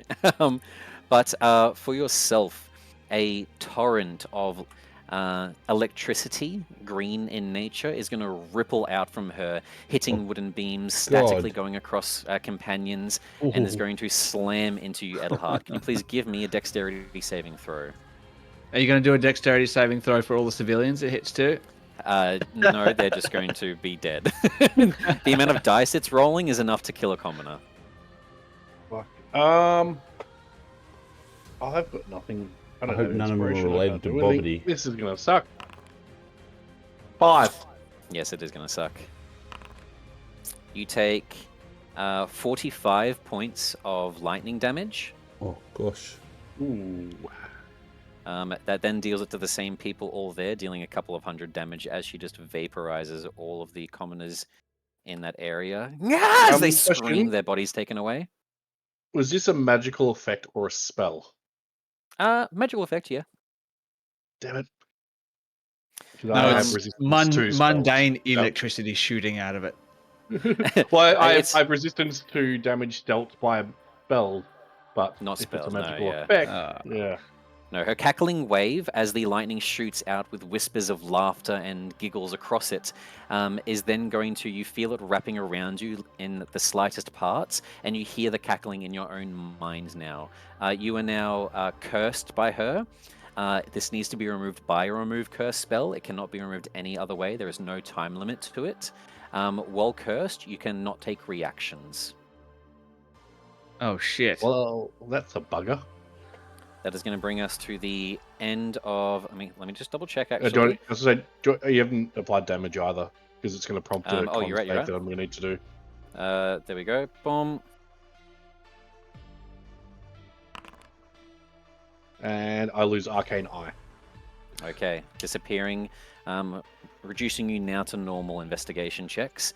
Multi-attack is cackling wave and 2 strikes. She's going to slash at you twice. The first one coming in for a 28 to hit, Yep. knocking. I you told prone. you. I told you to put your ego to the side. Knocking you prone, meaning the second one gets advantage, but you're going to take damage first, which is 16 points of slashing. And then the second one coming in with advantage is going to be a 33, not natural 20, for 14 more points of damage.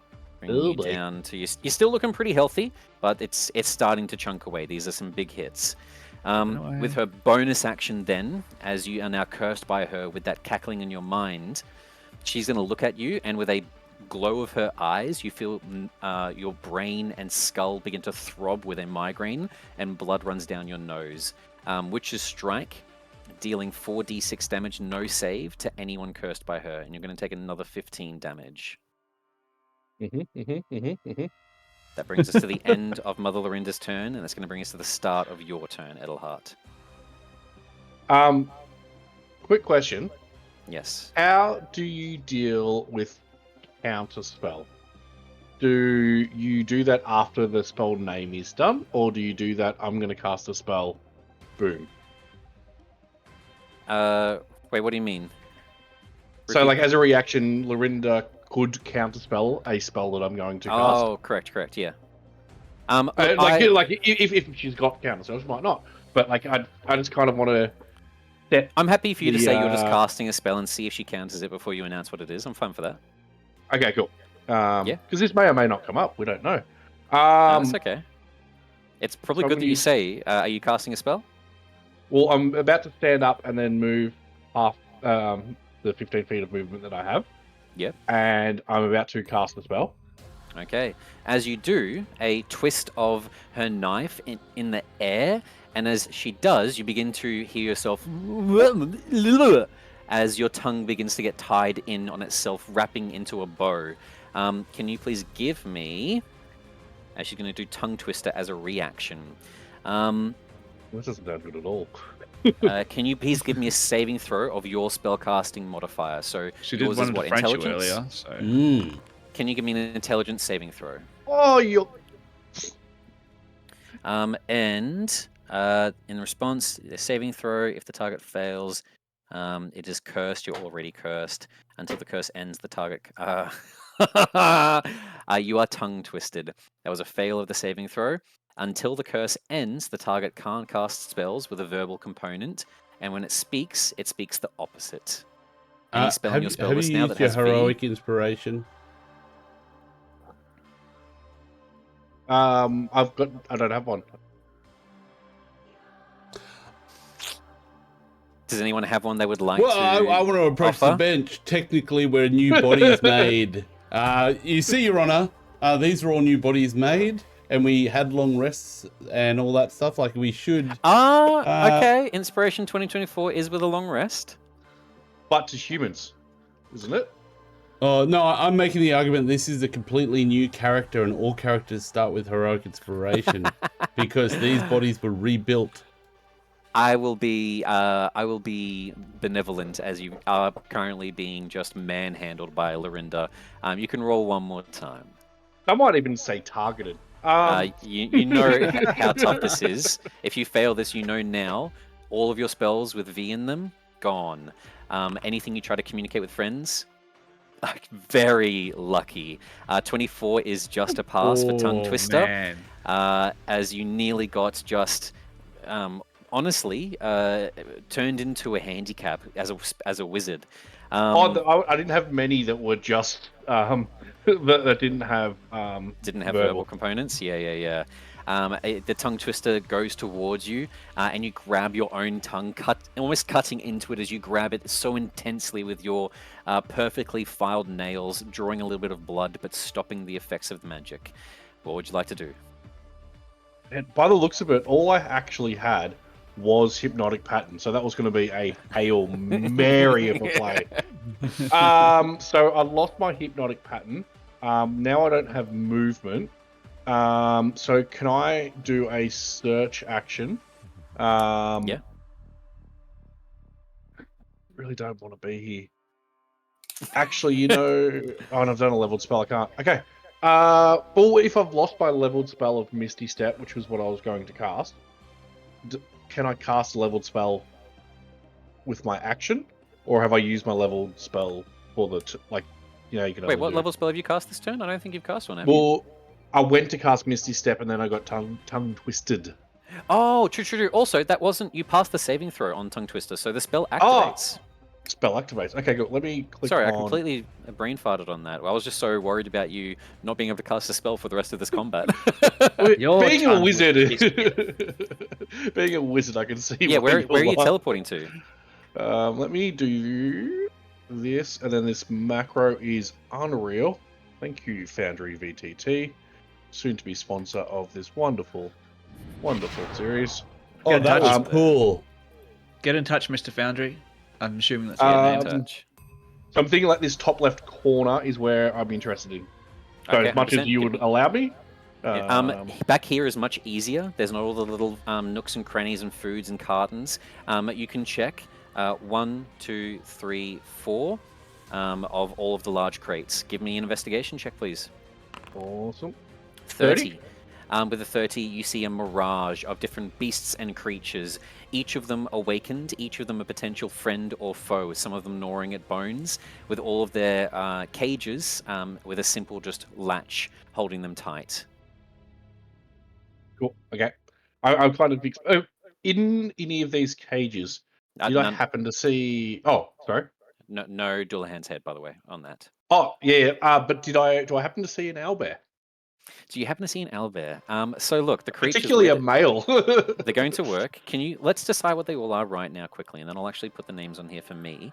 Can you roll me 4 separate rolls of 2d6? This is the CR of these creatures.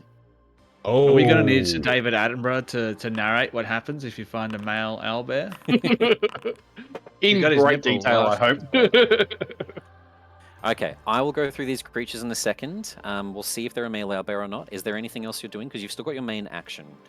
Well, my action was to investigate, because bonus action Oh, was true. to step. Okay, well, we're going to end That's your me. turn. I'll start adding these creatures in a second. We're going to go to Raijin's turn. The start, however, of Raijin's turn, legendary action, with a Bamf of teleportation and another dimension door from Cackling Magic. She's going to come right back to you again.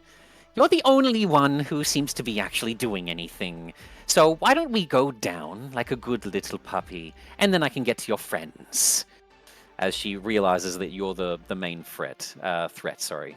Well, That is going to bring us. That is going to bring us to the end of her legendary action, and the start of your turn, Raijin. If you want to start explaining and doing what you're doing, I'm going to find these creatures. cool. I'm gonna turn to Bobbery and say, right, well, you said their heads up to the north. So, I need you to distract my friend and point at Vidya. Lydia lifting the axe up. You're dead, bitch! Getting ready to bring it back down. Oh, yeah, sure. No problem. I'll just give her a hug. Yeah, brilliant. She loves hugs. And I'm going to do the smartest thing I can do.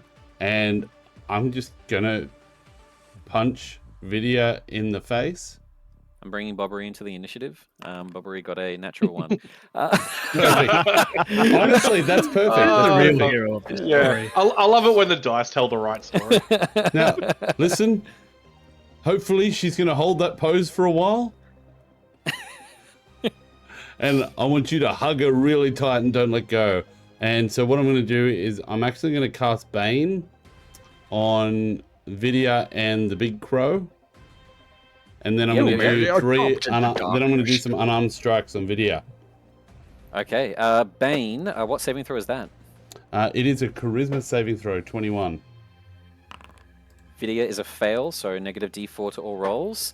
And as Lily looks in your direction, friend, as its head cocks and tilts towards all of you, is going to be a 12, also a fail, so minus d4 to both of them, but it is a concentration spell for you, so let's add that on. And give me those kidney punches. Alrighty, so action. Kidney punches hurt. First one is a 18. These are on Vidya? Yes. No, Bobbery. Yeah. Sorry, I just found my first creature in one of the cages. Actually, I'll explain what they all are in a second. You're Let's right. just put them all up here for now, and I'll just hide them from view. A 18 Vidya, 16. That's a hit. AC is 16, just to make it easier. Okay, for me. so 18, 17, and oh wait, the next one can wait because well, it would have been a 23, but just I am going to do 3. I'm just going to use a stunning strike on that first one. Okay. Stunning. So it is a DC 21 con save. How much damage do we have across them as well? Well, I will roll that after because if I can only do the stunning strike 'Cause once the per first turn. one. Yeah. So Yeah. she Con save is a 15. What's the DC? 21. Ooh, Oh, fail. yeah, that's a fail. That is stunned, baby. Awesome. So then the next one, the hit would have been 21 or whatever it was, because it was a advantage. And then I'll roll one more. Actually, no, I'm going to save the next one for Leslie, or what's the bird's name? Lily. So I'm going to run to Lily. You gonna punch Leslie? Yeah, I was about to say, Leslie's your buddy. And kick Lily in the face. Give me an unarmed strike. Oh, on wait, Lily. here, I can only do one stunning strike, can I? No, so I was going to correct you before. Stunning Strike is as many times as you land hits. It just costs a key point every time. I think I'll double check. Didn't it get nerfed in 24? I think Maybe. on a successful I thought says one once per turn. Once per turn when you hit with a monk weapon or unarmed strike. Okay. Unfortunately, It used to be as many as you hit. Okay, well, in that case, I will stun Vidya, and I will instead run past Lily, and not attack, not give a kick. Okay. Where am I? There I am. So I'll move back to where I was so we get the distance right, and just go, and just make fun of Lily as I run up 60 feet towards this thing up here.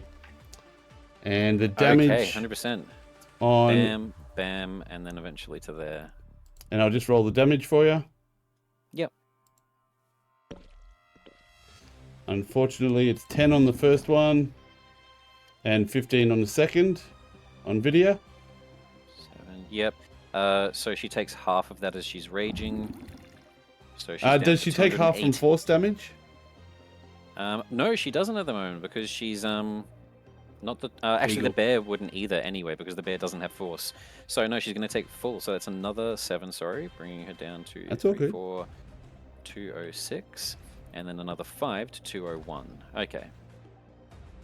Lovely. Yeah, max damage on both. Anything else for your turn? Well, just perception check. I'm heading north to look for heads. I noticed that where my pointer is here, are they heads on something? Let me bring you back to here. Where's your pointer going? Oh, yes. Yes, they are heads on some sort of like a small game show. Correct. Okay. I'm just going to yell out. Actually, obviously communication is important here, and I'm for you guys to metagame a little bit, obviously. That has already been checked by Edelhart, that one. I can see where your mind was at, with obviously the actual heads on it, but that is one of the tarps that has been checked by Edelhart. Did I see that? You... Oh, No, you I'm didn't. asking because. Okay, if it's been checked, that's cool. Yeah, I'm gonna head also, up there, and I'll just say, on the end- heads up north. On the end of your turn, shouting that to everyone so everyone knows that what Bobbery mentioned. The creatures we have with a CR 6, 7, 8, and 4 is a chimera in one of the cages, a chul in another, a chain devil in another, and an assassin in another. So good cool. times. They've got some creatures. Hell yeah. do they look aggressive towards Lorinda? They look aggressive towards everything. They're trapped in here. There's an assassin that's known for killing people, a fiend, a chul, which is a wild creature of the Underdark, and a chimera, which is just a beast. Whenever you release any of these, there'll be a skill check to see whether it is friendly with you or just aggressive to you and everything else. So they're already going to be aggressive to everything around them. You'll do a skill check to see if you can at least make them peaceful to you. Cool. That is the end of Rajan's turn. On the end of Rajan's turn, you better bet we're getting a legendary action and another swipe towards you. This one At is this going point, to I just be, feel bad. a 22 to hit. Yeah, because I couldn't do anything about it anyway. But yes. Knock you prone and deal 15 points of damage. Oh god. And that is going to be... Oh, still prone. That's going to be end of the legendary action. That is going to be Lily's turn. On the start of Lily's turn, that is going to be a charge in this direction, yeah. Stomping over 5, 10, 15, 20, 25, 30. Knocking some people out of the way. And is going to do a brutal gore into Rajan.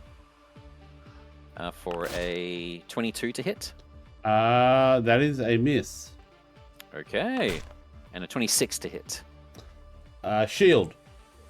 Okay. I can't cast shield, wait. but I'd love I was to. just like, wait. Okay, no. 26 to hit is going to knock you 20 feet back. So Quick question: slamming you is 5, it still a 10, brutal gore 15. on the second attack? Yes, both are brutal Damn. gores. Worth a shot. Yeah, if you're looking at the Garistro stat sheet. I'm not looking at any stat sheet. I was just wondering if it had okay. something to do with the run-up.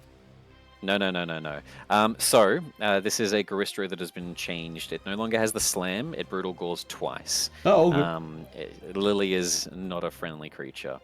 So the first one is going to hit, slamming you back, dealing 26 points of bludgeoning damage. Then she's going to close the distance, her wings propelling her forward, and is going to slam into you again, attempting to just shove you into the back here. For a... actually, no. Sorry, the first one was a 22, which was a miss. So she's done her 2 attacks. That is Lily's turn. So can I use a reaction? Yeah, 100%. So with the Goring Strike, I have an ability that I can reduce the oncoming attack total damage by 1d10 plus 27. Oh, 100%. This is your yeah, this redirect is strike. monk magic. Okay. Well, bring us back because you may reduce it to 0, in which case you won't get pushed, and you might even be able to make an attack back. Yeah, give us the roll. I do, yes. So you said 26 damage? Yeah. I reduce it by 1d10 plus 27. Oh. You still got to do the roll though. Okay, let me see. Let me just. God, it feels good to be a gangster. It's just a 4, so that's 31. And the hands slam forward, and as they do, smashing into the dirt, an explosion of dust fills the air. And as the dust fades away, it looks you're no longer there. Instead, slowly coming out of the shadow of its elbow, and then vroom, falling onto the ground in a Terminator pose. That brings us to the end of its turn. When I slam into the ground, it is 26 force damage. Yeah, it's gonna 26 force damage. 270 to 26 to 64. Bam. Oh gosh. God, monks are cool. Okay, that brings us to the end of that. The end of her turn at the start of Vidia's, we're going to get another legendary action. Seeing more people searching, her head snaps around and then looks back at you, Edelhart. Lover boy, if you wouldn't mind just gawking here for a moment, it seems like I can't keep you solely with my attention. And she's going to use malicious magic, but rather than dimension dooring, she's going to try to hypnotic pattern you, as the concentration on modify memory disappears. Ooh, that's risky. And it is. But she now sees 3 more people joining the search, and at the time it had just been you. Yeah. Actually, no, not questioning it. I'm just saying, like, ooh. Can you give me an insight check? Yeah. Ooh, 19. 19. With a 19, it only occurs to you just now. This is something that you might have put together, but didn't quite. But I'll help you now that it's been a couple turns as it clicks in your head. She freaked towards you and has been focusing you for a reason. Not just because of your searching capabilities, but she wouldn't know your searching capabilities where you were searching when you first teleported. Okay. Cool. Can you please give me, with the hypnotic pattern, as it seems like your first guess was very close and she got very scared because of that, but played it off instead as just targeting you. Hypnotic pattern hits you. Can you please give me a wisdom saving throw? Edelhart. You can do this. Come on. Get in chat, people. Cheer him on. Oh, God. A 19. It's going to be a fail, isn't it? A 19 is not a pass. You are incapacitated. Your movement becomes 0. And with hypnotic pattern... Wait. I have to pull back. I actually have advantage on saving throws against spells. Okay. Pattern being a spell. Correct. I'll find out where I got it after I do the roll, just so we know that we're doing it in the right place. Yeah. 24. 24's a pass, so quickly just fact check that. I've got it on D&D on. Abjure a wizard, work out. That doesn't tell me the source. Let me go through my features. Okay, Lord. Take damage. Watch you create the war. I'm happy to say I'm incapacitated until I can prove it. So if you want to move on, because otherwise I'm just gonna be Here we go. reading. I've got it. On Foundry, spell resistance. You have advantage on saving throws against spells and resistance to spell damage. So is that spell damage part? It's in the same wording. I'm not sure where you get spell resistance from, like the feature. It's probably from your subclass as a Abjura wizard. But no, that's fine. That is completely true. In that case, as she sees that not work, she's going to look back towards you. You're no longer prone. She wasn't able to multi-strike you this turn. Another glow of her eyes. Just fall! I need to be in other places!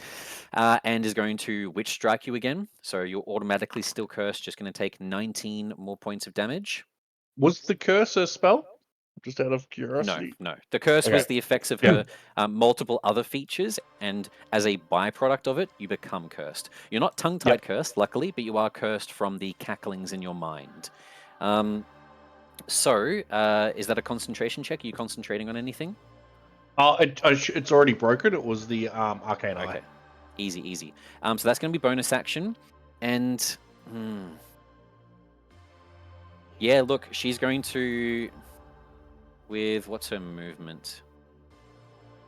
I can't do reactions as well in case it's. Yeah, no, you can't. She knows that, but she doesn't want to walk. She's a bit lazy.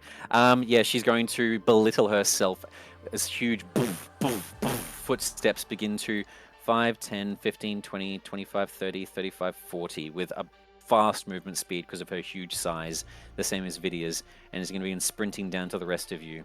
That is going to bring us to... It was part of the level 10 get that I get for being an Abjura wizard is what it is. It's the Spellbreaker feature. Oh, actually take that back. Sorry for the error. That was a legendary action. She was casting a spell from that. It's not her main action anyway. So Hypnotic Pattern doesn't work. Legendary action. That is the end of Lily's turn and the start of Vidia's turn. So that was a bad gamble because Vidia now gets a normal turn. She is stunned, so that is going to be the end of her turn, and she'll no longer be stunned. But she is now an ally. She looks towards Leslie at the end of her turn. And Bobbery leans in and hugs her. What the fuck is going on? Where's that? I need blood in a throat, and pushes Bobbery off. And Bobbery's like, no, I love you. I just come here. I'm gonna give you some love. Everything's fine, baby. And he's gonna do a contested athletics check with her. That one. So we have with a flat roll a 16 from Bobbery. I'm sure he'll meet the level 20 barbarian. And then a level 20 barbarian with advantage while raging, a 26. She Sparta plants a foot on his chest, and he just hits the dirt. As she's going to turn, getting ready to leave and find chaos. And as the end of her turn, the start of Johann's, another legendary action. Can you please just piss off? And losing her composure, she is going to... Yeah, she's going to lose her composure. She's not going to do smart things now. She's getting frustrated and flustered. She's going to go for a strike at you rather than dimension dooring. So she's going to go for a legendary action of Hag's Strike. A 28 to hit does hit and deals 16 points of slashing damage, and you are knocked prone again. But she is still locked in combat with you because of that. That brings us to Johann's turn. Johann, seeing all this happening, he's standing on the edge of one of those tents. Maybe there's like a flap on the tent or whatever it is. And I don't know what's inside there, but it's like darker. So imagine we see this, and Johann just takes a step back into that darkness and pulls the flap close. And as he's doing that, he's going to cast Etherealness. Which is a 7th level conjuration spell, apparently. So he steps into the border ethereal. Basically, anything on the plane that he's currently on cannot affect him, and he can't affect creatures, but he can still see up to 60 feet.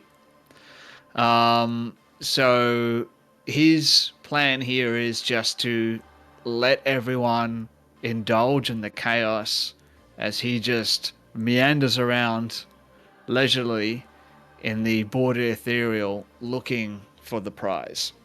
Okay. Give me a... Well, it's your choice. You still got movement, but I don't think you've got enough movement to head too far north. So you can check these 2 tents here if you want to. All right. Yes, absolutely. then- So he takes a step back, and then immediately you see that tent flap just open up again, and he's just gone.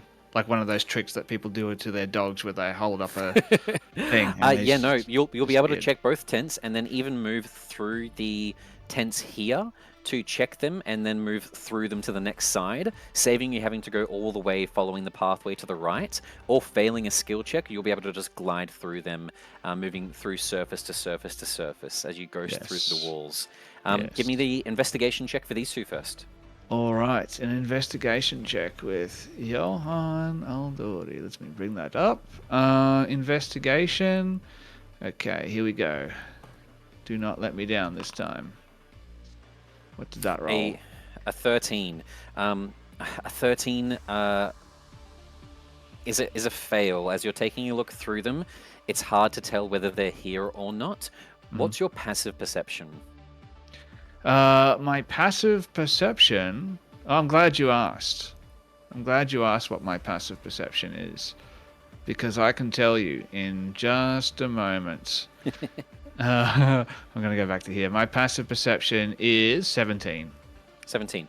Look, with a 17, you can see everyone, and especially after like Bobbery and to the right, Raijin with a goal and Edelhart, all of their eyes seem to be fixated on this middle section along here. As you look in there, it's hard to tell if it's there or not, and you could stick for another turn to investigate these 2 tents, but your friends seem to know something that you don't, if you wanted to get moving right now. Yes, I would love to head in that general direction. What I will say, though, is that while I'm on the border ethereal, my vision is limited to 60 feet, so I don't know if that changed anything. But No, that's fine. That's fine. You would see at least Raijin running past you. You'd know that Edelhard would be up ahead.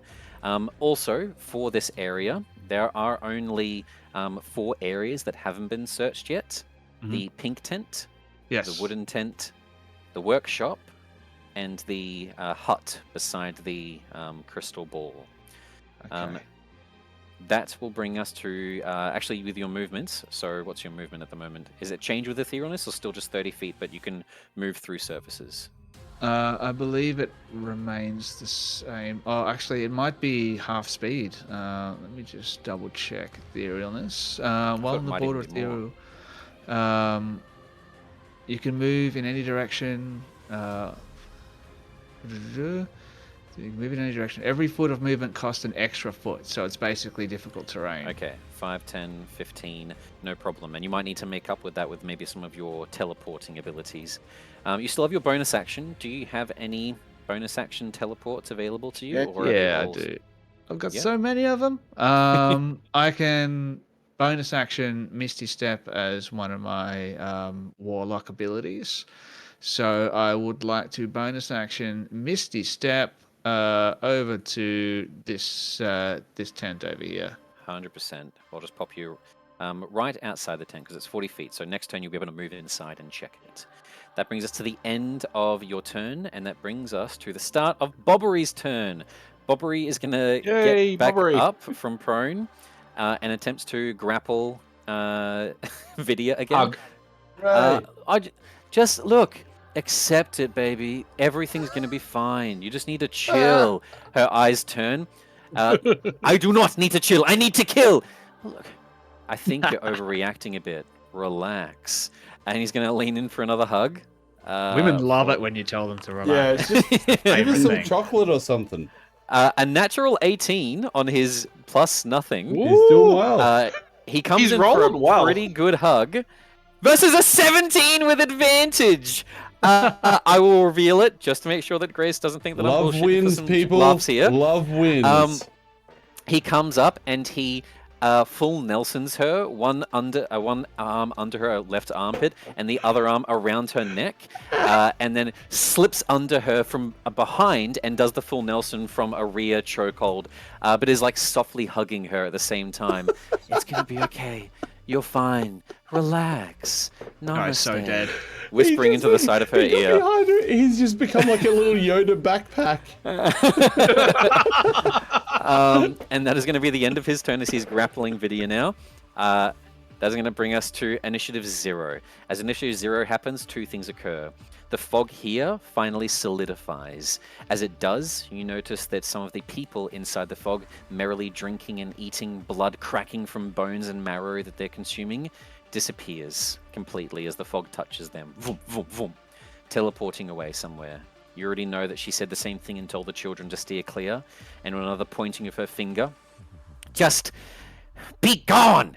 And is going to point over, and the same collection of fog getting ready to appear is going to begin at the 1 second. Is going to appear at the intersection that you're heading towards, Raijin. Same as before, collecting in the blades of grass and the dirt, not quite having taken shape yet. You already seem to tell it takes a couple of seconds for it to fully mystify the lands around. That brings us...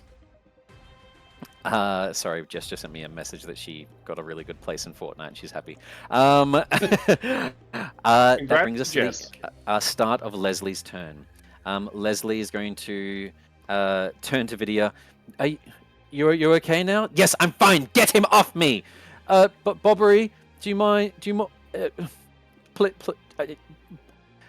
Can you let go? But I'm doing what Raijin said. He's like a brother to me. You don't understand. He said hi. Okay. And with the back end of his pole as what do you call it? Non-lethal damage. Leslie is going to jab him in the temple with his flame tongue spear. And it's going to a 27 hits and 13 non-lethal damage, knocking Bobbery out, just cracking him in the side of the head. Bobbery is prone and unconscious. There goes that extra AC.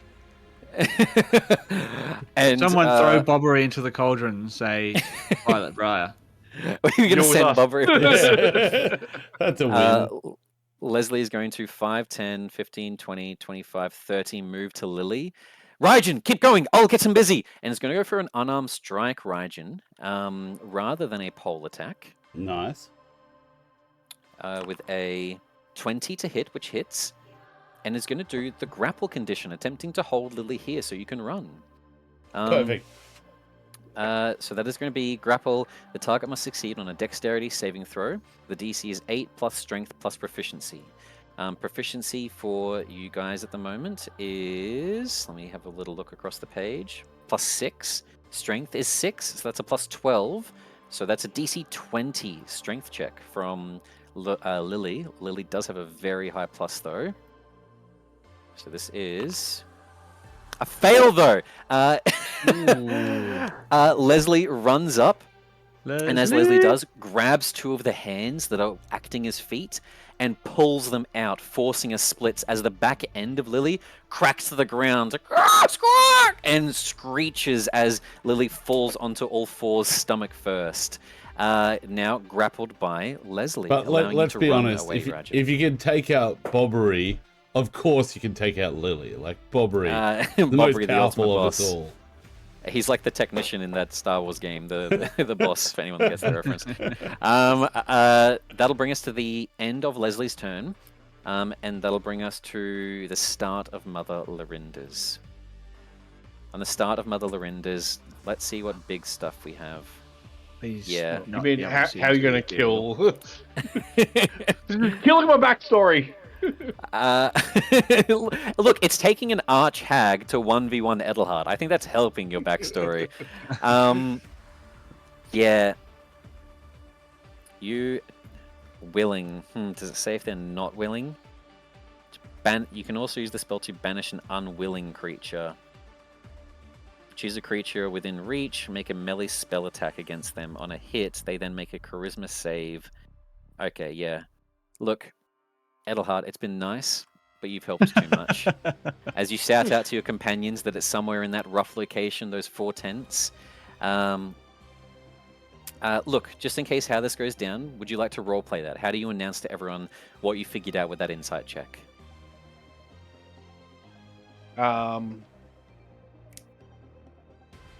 I would like, and I know this is like rules-wise not going to work, but we're going for the theme here. We're not going by any of that. I would like to do another charge of my Horn of Silent Alarm, and when everyone turns, okay, wait, I realized my camera was on this.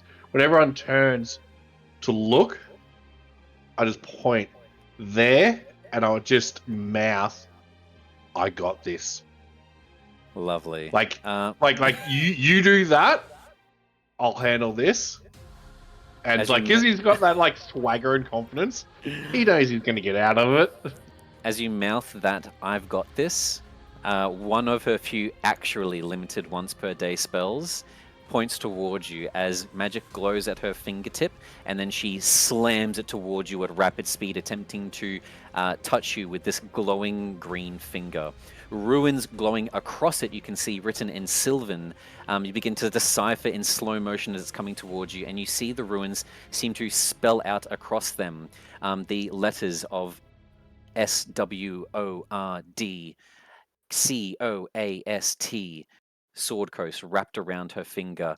As it's slamming towards you, she's going to try to forcefully cast Plane Shift on you, taking you out of the domains of dread and sending you to the Sword Coast.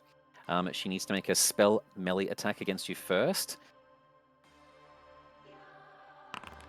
This is a 22 to hit. No reaction, so it hits. That's right, I forgot you had a reaction. I was going to be like, you could... Okay, no reaction, so that hits. I've got a 17 AC, so it wouldn't have worked anyway, but yeah. Okay. It hits. But, however, hits. I do have the Staff of Flowers, and I can use a magic action to expend 1 charge, and it causes a flower to sprout from the earth. Does that do anything? Well, you still get a chance, because if she has to touch you, Flowers, my only weakness. if she touches you, you then still get to make a charisma save. So you still get a chance of this yourself. As she touches you, you begin to feel your body warping towards her finger.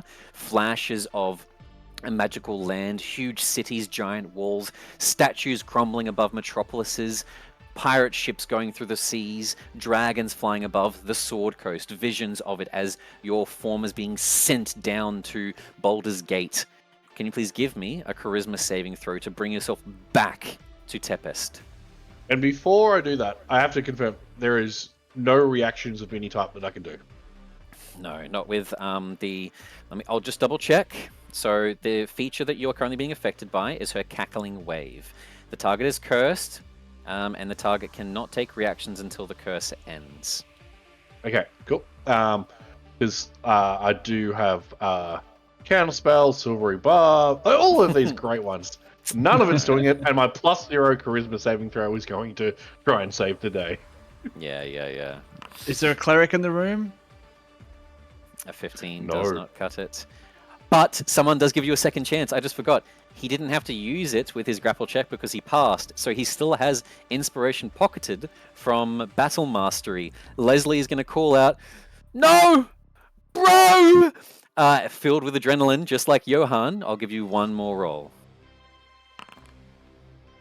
An 18 does not cut it, as Edelhard is whisked away from this plane and sent to the Sword Coast, possibly to make relations with a beautiful adventuress. I think he's injured along the side of the road right now, and a certain Valeraine will be like, "Who is this handsome individual?"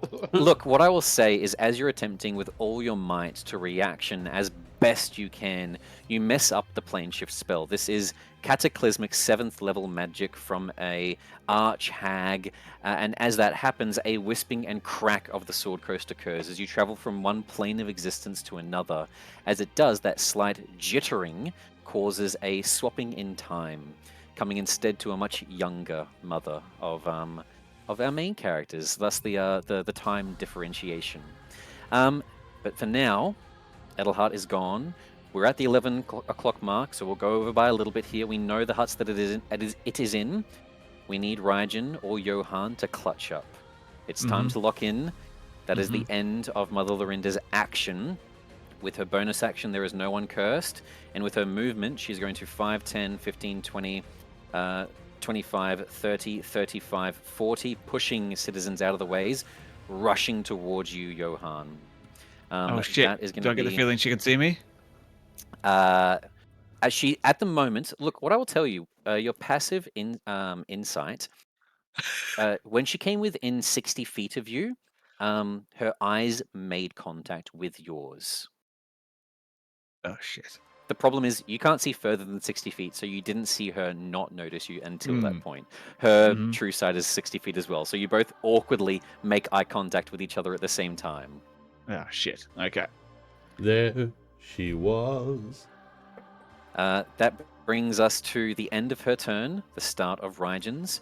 Raijin, on the start of your turn, legendary action, she is going to Dimension Door and bamf right beside you, Johan, with a hand getting ready to cast some sort of a spell at you. Even though you're in the ethereal plane, she still wants to try to mess with you somehow. That brings us to the start of your turn, Raijin. Legendary action done. Yes. I will, now, I would very much like to run over to this house over here, this one here. Yep. But I feel like I'm going to be attacked. Am I able to use one of these people as a meat shield? We're evil characters. I look, feel give like me an... their village is on a level 20 person and I'm a monk specialist. I feel like I can just sort of...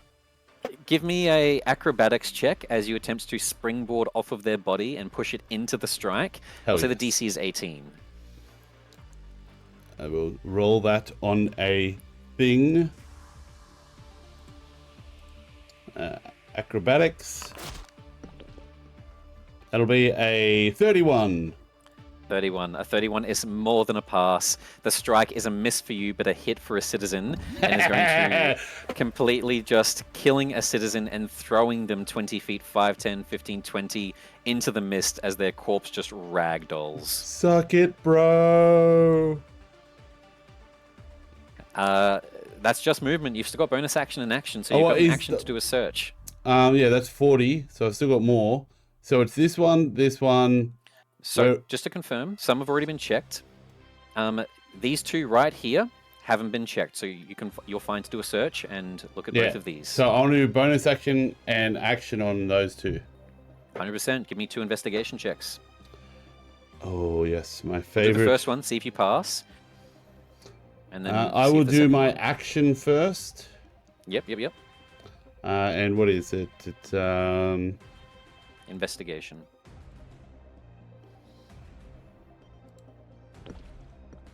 That's a 15. I just saw Daniel's Discord. A 15 is not a pass. You can give me your second one as you take a look around, panicking. One thing that I didn't mention before with Sven's, but I didn't think it was prudent because we know where the rough location is, so he was going to be moving anyway. The DC goes down with each check as there's less spots to look. So give me a second one. Okay, I'm just having one. I do have one thing that I wanted to check. Where is it? Ah, saving throw. It's if you fail a saving throw, you can just re-roll it. Okay, here we go with the second one. The investigation. That'll be a 21. A 21 is a pass. Would have been a pass for the first one as well. Unlucky timing there. As you look through this first shop, nothing. And then you see, sticking underneath some rags, glowing like a pumpkin. And the wooden one just ahead of you. The jaw of a mouth moving, chewing on what seems to be grass leaves. A decapitated head underneath some rags. My eyes light up.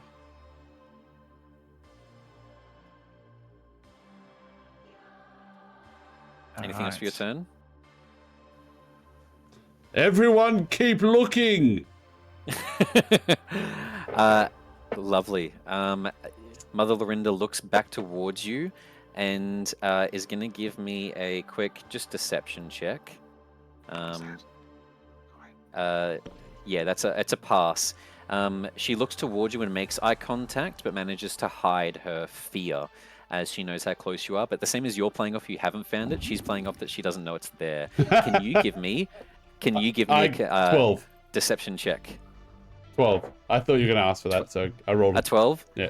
She makes eye contact with you and then goes to look back, and as she does a double take. And I've got no idea where locks it onto is. You. Fuck! Those little sluts aren't getting anything! As she begins getting ready to slam things, ignoring Johan, as you've found the skull, and she knows it, you know it. That is the end of your turn. That is the start of Lily's turn. Lily, here! And Lily is going to use the full action to have to break Leslie off as Lily is grappling. So there's going to be a contested athletics check. Nice. That is a 25 versus from Leslie, a 22, but Leslie can... Yeah, baby.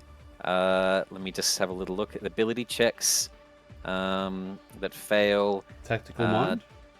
Tactical mind is ability checks, but she does have Indomitable. When you fail on a saving throw, you can use a completely new reroll. Oh, that's epic.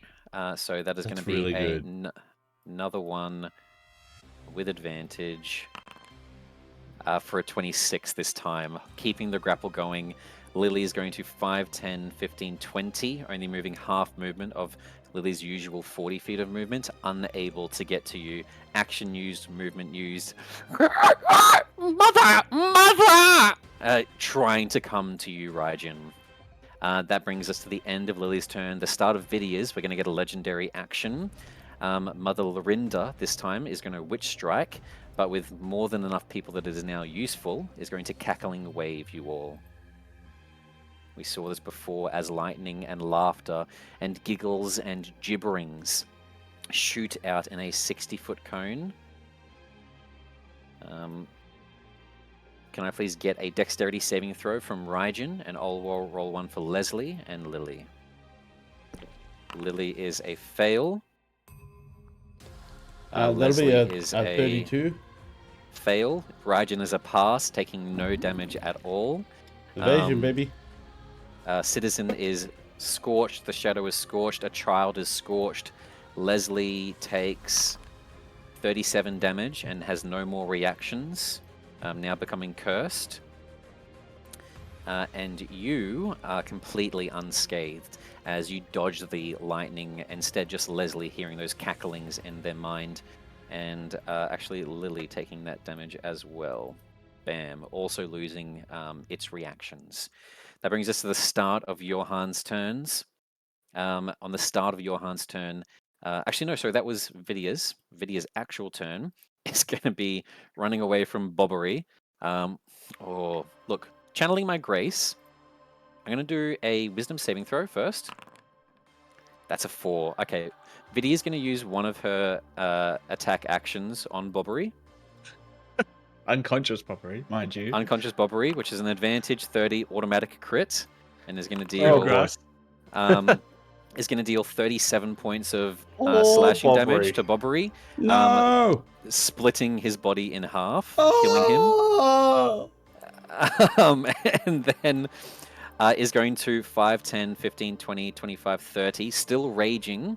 35, 40 is then going to bonus action dash due to the gigantic wings on her back, pushing herself even further. 5, 10, 15, 20, 25, 30, 35, 40, not proccing attacks of opportunity. You're mine, mother! Attempting to do exactly what is needed of her right now. Blocking her, getting to Raijin, hopefully. That is action, bonus action. She has and movement. One final action is going to be used to throw and activate one of Vidia's items. as attempting to throw it at Mother Lorinda and activate it. We're going to do a pretty high DC, but I know she'd want to do this. Is going to try to throw the immovable rod at Mother Lorinda, attempting to pin her if possible, like a spear. So we're going to do an athletics check. The DC is going to be 30. I'll do this publicly. She has advantage while raging. As a 26. Oh, close. It slams into the dirt, activating as it lights up. Unfortunately, it tears through her cloaks and rags and does not get enough of a bundle of it to hinder her movement. That is the end of Vidia's turn. The start of your Vidia hands. only dash once? Vidia's bonus action was dashing, movement, and then action was attacking and throwing the thing. Oh, no, like I don't want. I'm just trying to help Vidia out. Yeah. She does have the charger feat, which means when she takes a dash action, she can go an extra 10 feet. And she also has the boots of jumping and striding, which means when she jumps, instead of going 10 feet, she can go 30. Look, 100%. I didn't even realize the extra 10 feet from charger. And Yeah, that's a new thing. I was reading up on a character. It's actually charger. Perfect. Of That's all going the to place her. characters Grace has made, 10, I think 15. Vidia might be one of the strongest. Look, I'll give her a free attack action so that we can use the charger feat. So she's going to do what she wanted. Put herself between you and her. The goal, not to help you, but because she knows if Mother Lorinda is coming towards you, what's better than stopping that? That's going to get all of her ire. Coming in with a weapon of certain death with advantage is going to be a 27 to hit, which hits. With the charger feat is going to deal an extra 1d8 of damage. So let's roll that. We have this plus 1d8 for a total of 18 points of damage to Mother Lorinda. Bringing her ever so lower. That is the end of Vidia's turn. Vidia! You're mine now, Mother. Johan, at the start of your turn, another legendary action is going to come from Mother Lorinda, attempting to swipe at you. However, it is just simply going to go through your form. All of you little maggots! Get out of my domain! That brings us to your turn. All right. Here's what I want to do. I'm just Here's what I 5 want. feet out. Here, I'm just 5 feet short, moving through the border ethereal, or the ethereal plane rather. I'm 20 feet, if I measure that correctly, away from the dual hand's head. Am I correct? Yes, correct. I can only move 15 feet. I've been like desperately just going through my spell list to see if there's a way that I can make this work in one turn, but I absolutely cannot figure out how I can do this in one go. I don't want to make all your hard work seem like nothing, but I have thought of a way, but there's the risk of being knocked prone and it not working. All right, talk to me. If you were to go through Mother Lorinda Square with 15 feet, ending up here, lose your concentration on etherealness, you would still then technically have 10 feet of movement left to get to it, basically. Oh, actually, no, 15 feet. Ethereal. Yeah. And does he know where the head is? 10 feet would get you there. Actually, this could still work. 10 feet gets you to this square. That leaves you with 10 feet left to go bomb, bomb, and get to the head that Raijin is looking towards. But you would risk from this square an attack of opportunity. So no, it does still work. It's just from a different square. And if she hits you, she does knock you prone. All right, so Mod raises a question. Would I know? Would I have seen his reaction to the head of the dual hand, or would I? Probably not. But as you get there, talking's a free action. He could tell you where. Does he? He specifically didn't. He's going for it. All right.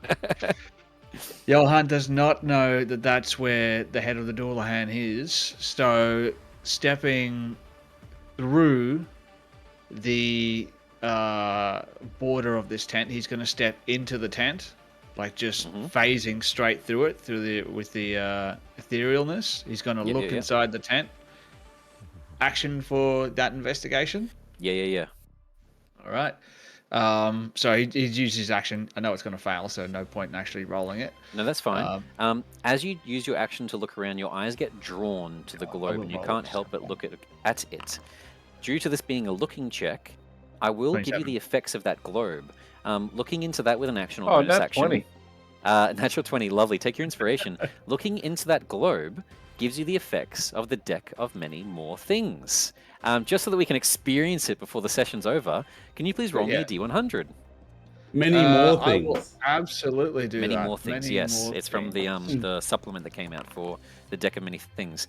24. So 24 brings us to the So symbol of a gem appearing in the fog of this glass. A gem is here we go.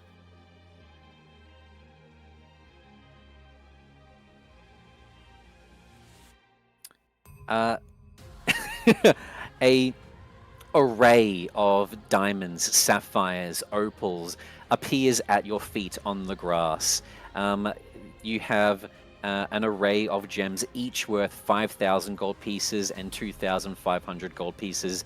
There is honestly thousands upon thousands, like roughly probably 30 to 40,000 worth of gold pieces of jewelry at your feet now. Well, since I'm in the the ethereal plane, rather, I can't have any of them. No, you can't. It just falls onto the grass. Canonically, I am very keen on gems, but we'll move on. I am now in the tent, so Look, you did feel those magical effects. If you don't have anything that would help in a bonus action right now, your choice, you could look into it again. You know the chaotic magic. You could get some sort of something that helps in this moment from the deck of many more things coming through this globe. you know what? Sure, why not? Let's look at it again. Let's just see what happens. Give me another D100. Another D100. Let's do it. 29. 29. Do I win a Toyota Celica? The symbol of a knight appears. Let's have a little look here. Also, a knight is one of the original ones. I need to get the original deck of many things up. Sorry, it doesn't have all the knights. Here we go. Oh, I know how this works. I know how this works. Okay. Reappearing alive in front of you, with chainmail across his chest, with a iron crown of flowers atop his head, and a sword that has the hilt of a sunflower at the end of it. I am here to serve you, good friend. Let us have hugs on every day.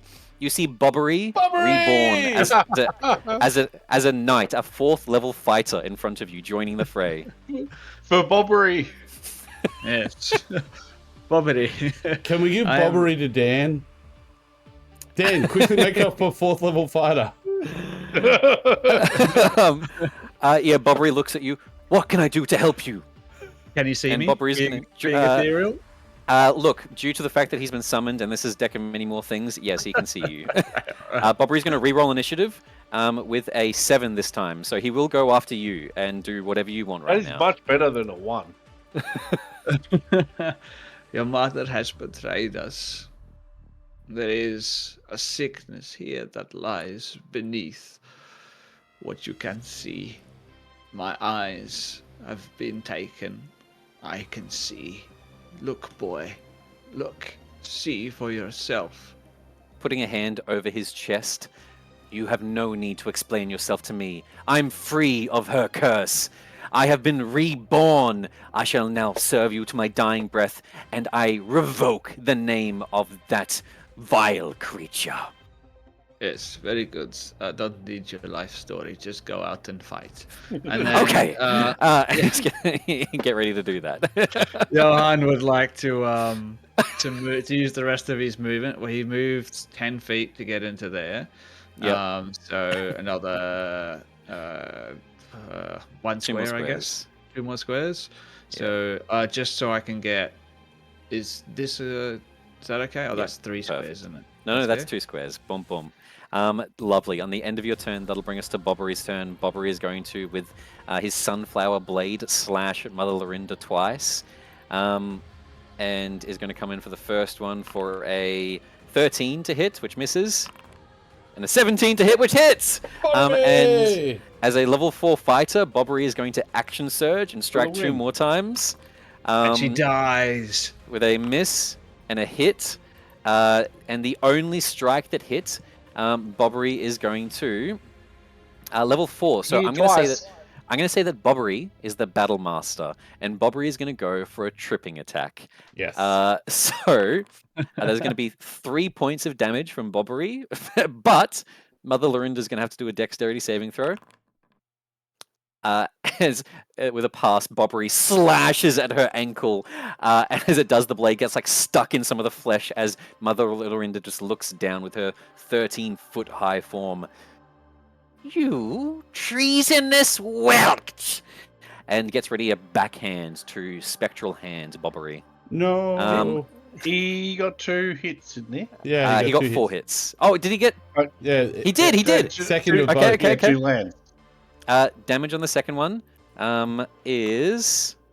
Now, Battlemaster from memory, I don't have it up in front of me, I've just quickly preempted this, is an effect on 1 attack per turn. Someone can correct me if I'm wrong, but it's going to be another 2 points of damage, but it's not going to attempt to knock Mother Lorinda down.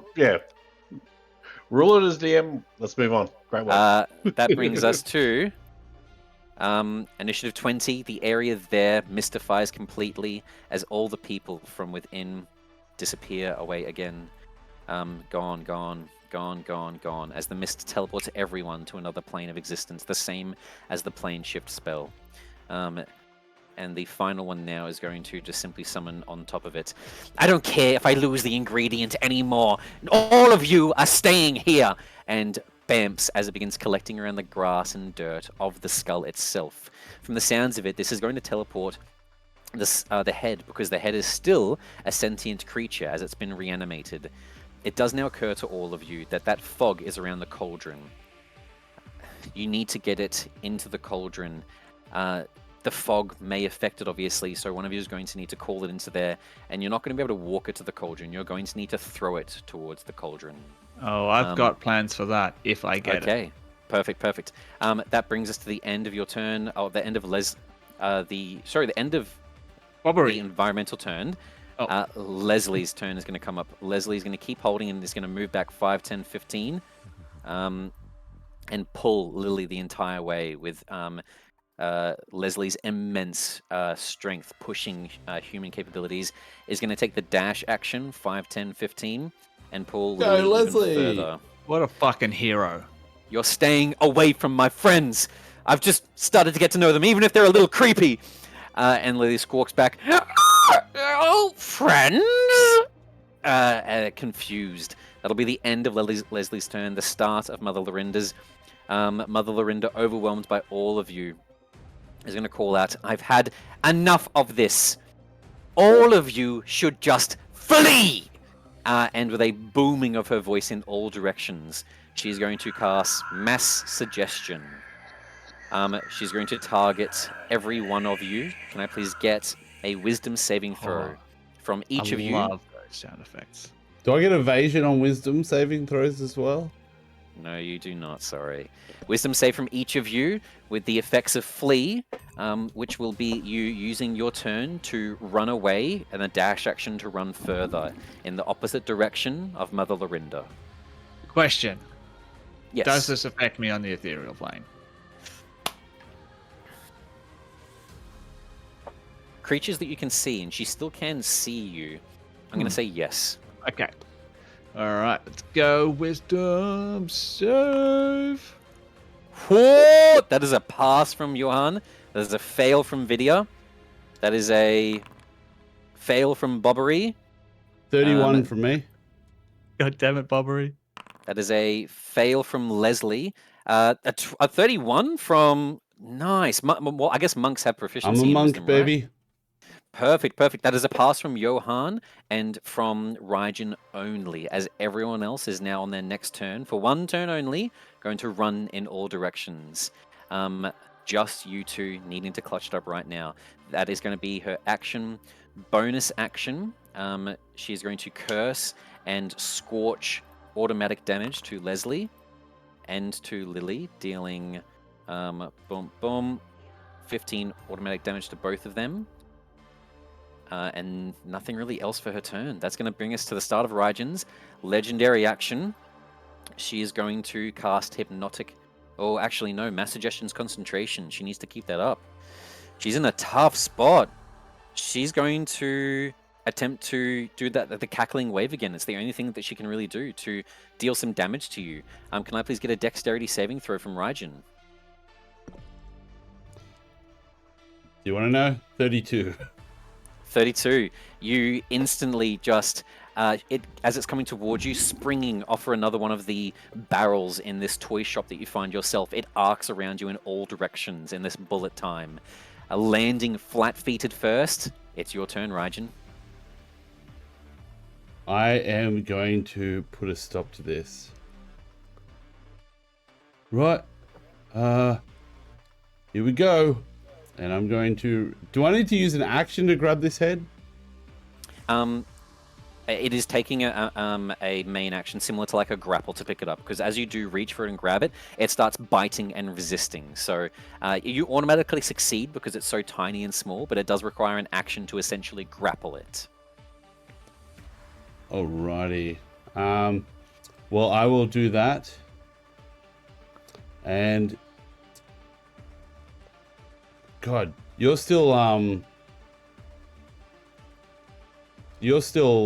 you running, Sven? Running.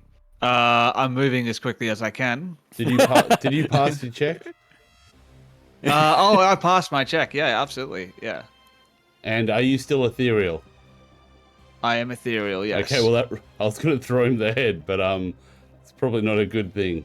You can pick it up from the ground near him if you wanted to. I imagine I can probably drop the etherealness at will, Oh, it's a concentration spell. Yeah, at will. You could throw it to him and he can drop and catch it. You even have enough movement to just pass it to him so that he can use some of his bamfing magic.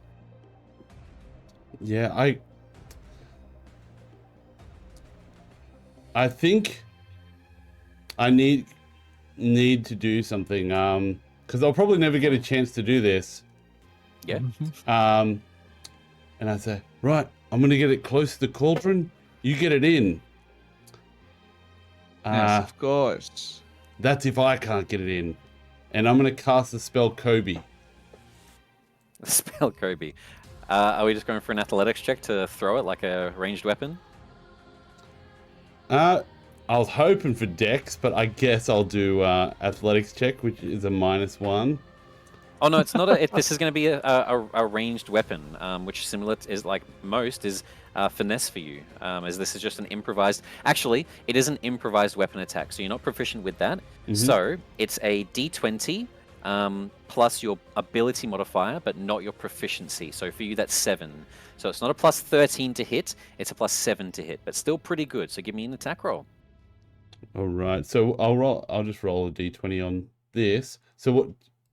Actually, I was about to say, what am I aiming for? You're aiming for the cauldron. DC is going to be 17. It's small. It's metal. But I'm just going to use metal AC as an item thing. 17 is what you need. So you need to roll a 10 or higher. It's 50-50. Oh yeah, I love this. I really wanted to give it to him, but I don't think I'll ever get the chance for a basketball shot in D&D with a horseman's head into a cauldron. Take a step back as it's like gnawing at your finger and lob it into the sky. No, fool. No. Oh, Your internal thoughts, Johan. how big's the cauldron? The cauldron is probably about like maybe, I'd like to think, probably 4 feet wide. It's a pretty large one. From the distance though, obviously a bit tiny. Definitely bigger than a basketball hoop. And it's like heated up, right? I imagine there's fire Yeah. under it, hot, boiling. Oh God! Here's what I'm doing. I'm alley-ooping that thing, throwing it to myself. Yeah, what do we get? Is my shadow waiting for it? Your shadow was obliterated before, but I'm happy for another like No, that's silhouetted right. form. Oh, mud! All You needed a good, man, 10, all right? good. How does it happen? With a 9, it hits the rim and bounces onto the floor right next to the cauldron. Kobe! That brings us to the end of your turn. We'll speed through these. Legendary action. She is frantic and panicked at the moment. She looks back at you, Johan, on the ethereal plane. Her claws can't work. She can't drop concentration, or everyone else is going to get turns to stop her as well. She looks at you. She's going to make a persuasion check. I'll give you power. I'll take you on as my assistant. You'll be greater than whatever the Violet Briar could offer you. Deal? And she extends a hand towards you. Take that shit. Wow, that's. Can I make an insight check? Yeah, give me an insight check. Man, Alright, is this like the Fey world where if they make a deal, they have to stick to it? We would know that sort of thing. Mm. All right. +1 on my insight here. Oh no, it's an 8. An 8. Look, with an 8, it sounds like a pretty good deal. The one thing that's nagging in the back of your mind is you know the Violet Briar. You know very well how they work. And look, even though an 8 is low, with the amount of life experience you have with this, that's still not too bad of a roll. It's not horrible, like 5 or lower automatic fail. I'd say that you know that she said you'll be her assistant. You know, reading between the lines with your parents. She didn't say how you're going to be her assistant. She didn't say if you're going to be alive or dead or a necromantic zombie. All these panicked ideas of like worst case scenario pessimism start going through your mind. Things that you would do to someone. It's a good deal, and there's a like 70% chance that this is better than anything you'll probably ever be offered in your life again. But that 30% chance could be a complete lie. No, I don't think Johan. He spent too much time with the Violet Briar. He's not going to take this offer. Okay. Legendary action down. That brings us to Lily's turn. Lily is going to struggle against Leslie again. Mother! Mother! And is going to come in for a natural 9. I think Leslie is just manhandling this advantage of 30. Leslie grabs 2 more arms, now holding 4 of them, and begins pulling on all 4. And I'm going to say, as Lily tries to move, is actually going to move in the opposite direction by 10 more feet, as Leslie keeps pulling this gigantic hybrid creature. You are going nowhere. That brings us to the end, start of Vidia's turn. Lorinda's going to look towards you, Raijin. You! Power! Everything you want! The shit I said before! Yes? Extends a hand towards you. Honestly, I kind of want to take that deal. That's Mitchell talking, not. Yeah.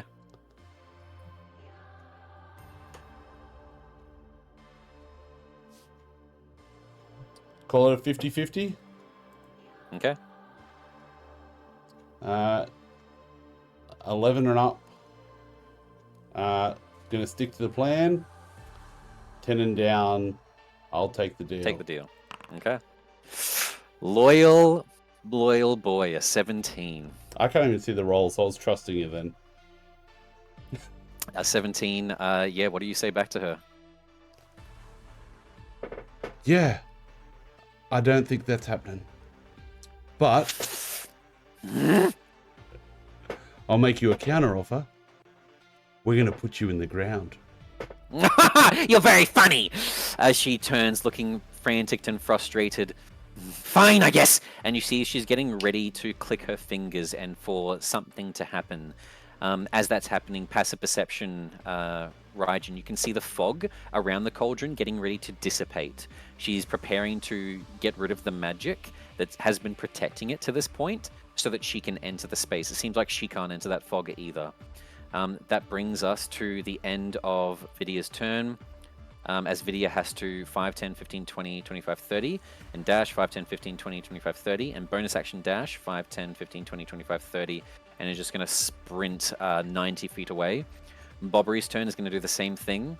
5, 10, 15, 20, 25, 30, 5, 10, 15, 20, 25, 30, sprinting away. The end, Johan. It's going to bring us to you.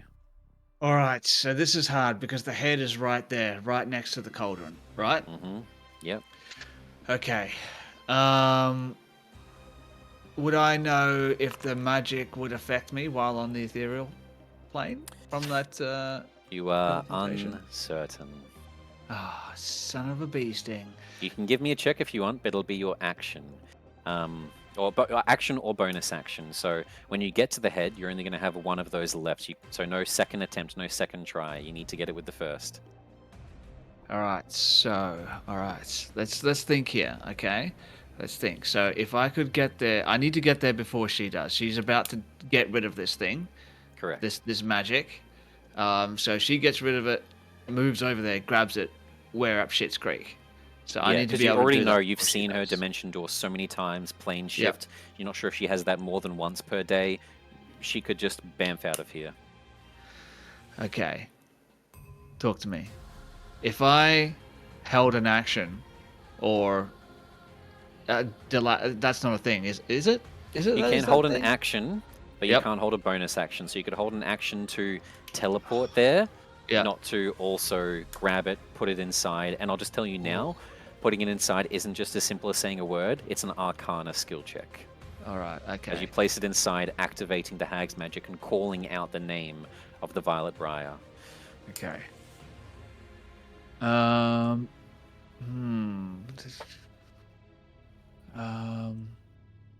Man, this is hard. This is a hard choice. All right, I'm gonna make an Arcana check. I'm gonna see if this magic is gonna affect me. Okay. Um, Leaving it to one final skill check. If you can make it inside, give me a Arcana check on the fog. All and the right. mist. Come on, roll high here. I need this. A 20. Dirty 20. Chuck Dirty him in 20. the chat. With a dirty 20, taking a look at it, there's things that it is affecting and things that it is not affecting. Inorganic material is not teleporting away, just organic material. By that assumption and the way magic works, you feel your own body incorporeal. You're not currently organic on this plane of existence. Her sight pierces the veil of the ethereal plane, the true sight, but they're two different forms of magic. You've got many different magical items yourself. Just because one works one way doesn't mean they all work that way. You're very confident that this fog is only affecting things on the material plane. All right, so I know that it's only affecting things on this current plane that we're in. Now I need to get to it with an action. Well, I've already used an action, so I guess the best thing I would be able to do is just to get to it. That's all I can do. You could get to it this turn if you drop the etherealness and risk that attack from her. Oh, but the etherealness is what's stopping the fog. You're stuck in between a hard place. Look, Stuck in I between will- a penis and a rock. Because of the time that we're at, Mm-hmm. I will allow you to try to do both. But the DC will be higher. Yes. Could I potentially, like, bonus action, cast a spell, get over there, Yeah. while still ethereal, pick it up, drop that son bitch in there? 100%. DC will be Alright. slightly higher, but I'll allow the movement and placing it as a free action. Object interaction, if we want to justify it as a dungeon master. Okay, perfect. With a bamf of magic, your form wisping away and reappearing in front of her. A scream from her. No! I don't know what they need it for, but that's mine! If you need it this badly, obviously I cannot let them have it! As she begins pushing objects out of the way, slamming towards you through all of the caravans. Your form dissipates, and as it does, you feel the magic affecting your skin, threatening within a couple of seconds to teleport you away. Grabbing the head and slamming it into there, as you call out their name, if you'd like to. I call upon you, the mothers of the Violet Briar, as he drops the head into the cauldron. Heads begin cackling in the shadows in the sky above, 3 glowing forms of purple magic. Up in the clouds, lightning striking as Mother Lorinda looks up. Can you please give me an Arcana check? Oh boy. Alright. Another Arcana check. Can I pull this one off? I don't even want to look. Nat 20? One off. A 25. Or two off, I guess. A 25. The reason okay. The DC was 20. When it became more difficult, it went up by 5. That's where I usually do my maths. It went up to a 25. No, not even like behind the scenes trying to make things more climactic, not scripted. Pure surprise from me just then. Yeah, with a 25 as you call down their names, purple wisps down as a twister of air and clouds from above. Instantly, it goes down to the cauldron. The head and the fog mixes with it, sorry, and in a bamf, the head disappears and you disappear as your hand is submerged in the liquid, saved by your mothers, gone and disappeared, and taken away. Sorry, I'm gobsmacked by the fact that you actually got that. Yeah, appearing in front of dirt, away from everything now. Your brothers and sisters left behind. The magic did not bring them. It seems like whatever happened has left them currently abandoned with the wrath of Mother Lorinda, their fate unknown.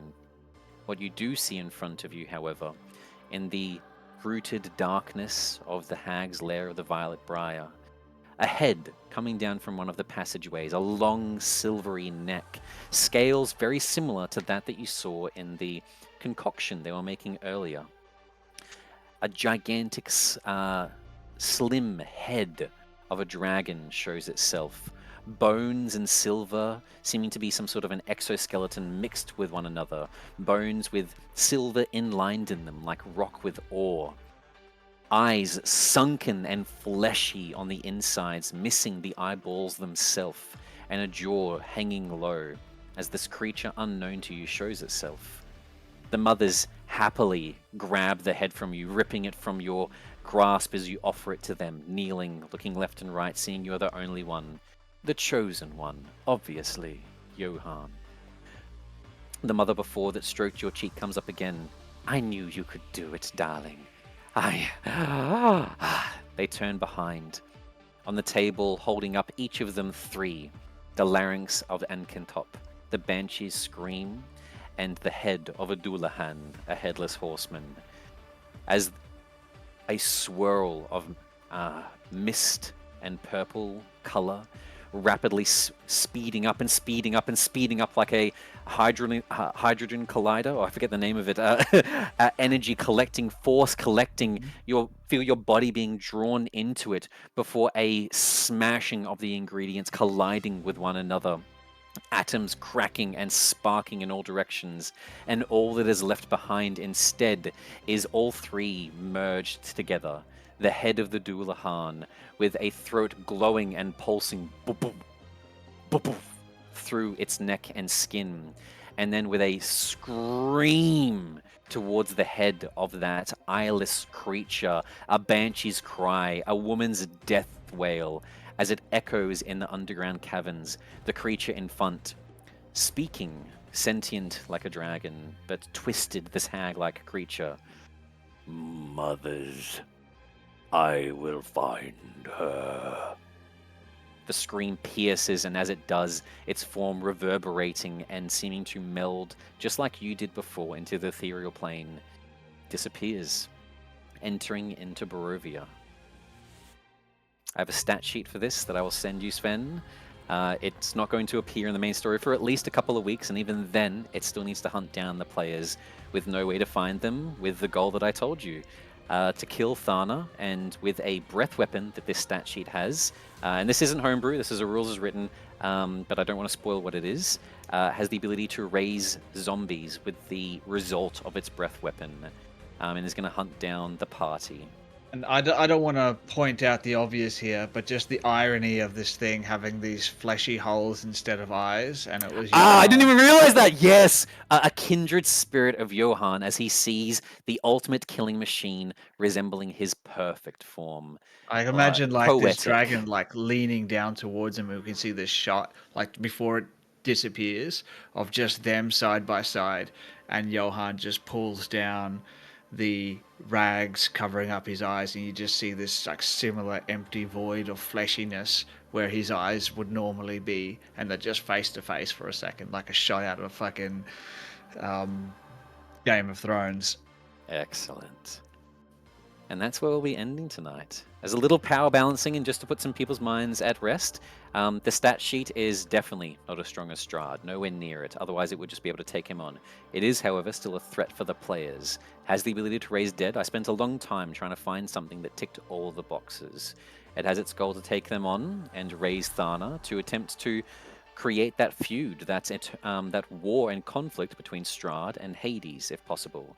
But it needs to accomplish its goal to do that. Another thing for the party to overcome, and another tool for Sven to use for some fun. I do like myself a good bit of fun. I don't know if I've told you that before, but fun is I enjoy fun. I don't know about anyone else. Well, that's that, gang. We went well over time, but this was the finale of the throuple. was If you're going to awesome. enjoy a throuple, you've got to stick around for it until the end. So I'm glad that everyone had a good time. I don't think we'll be obviously transitioning over to anyone and doing a raid. Instead, catch us next week, hopefully next week, or at least as the next time we go live, where we will jump back into the main storyline, DM'd by none other than Sven himself, as our party have another thing to watch out for in the future. Hope you had fun, everyone. Thanks, Christian. Good That night, was everybody. awesome. Thank you, Christian. Thank you, Mod. Thank you, Dan, if you're still there. I don't know if you are, but it was great playing with you guys. Make sure you join us again next week. 8 p.m. or I'm digging this 8:30 p.m. Australian Eastern Standard Time. We're going to be going back to the main story, Beckoned Blackest Night, a Curse of Strahd actual play live stream. And of course, if all things go to plan, we'll also be doing Vecna, Eve of Ruin, with Mr. Mark Hillman and myself on the ones and twos for that one. Speaking of which, thank you, Mod, for being the producer for this. I appreciate the 100%, effort. yes. Good Thank night, you, Mod. everybody. Good night. Now, guys.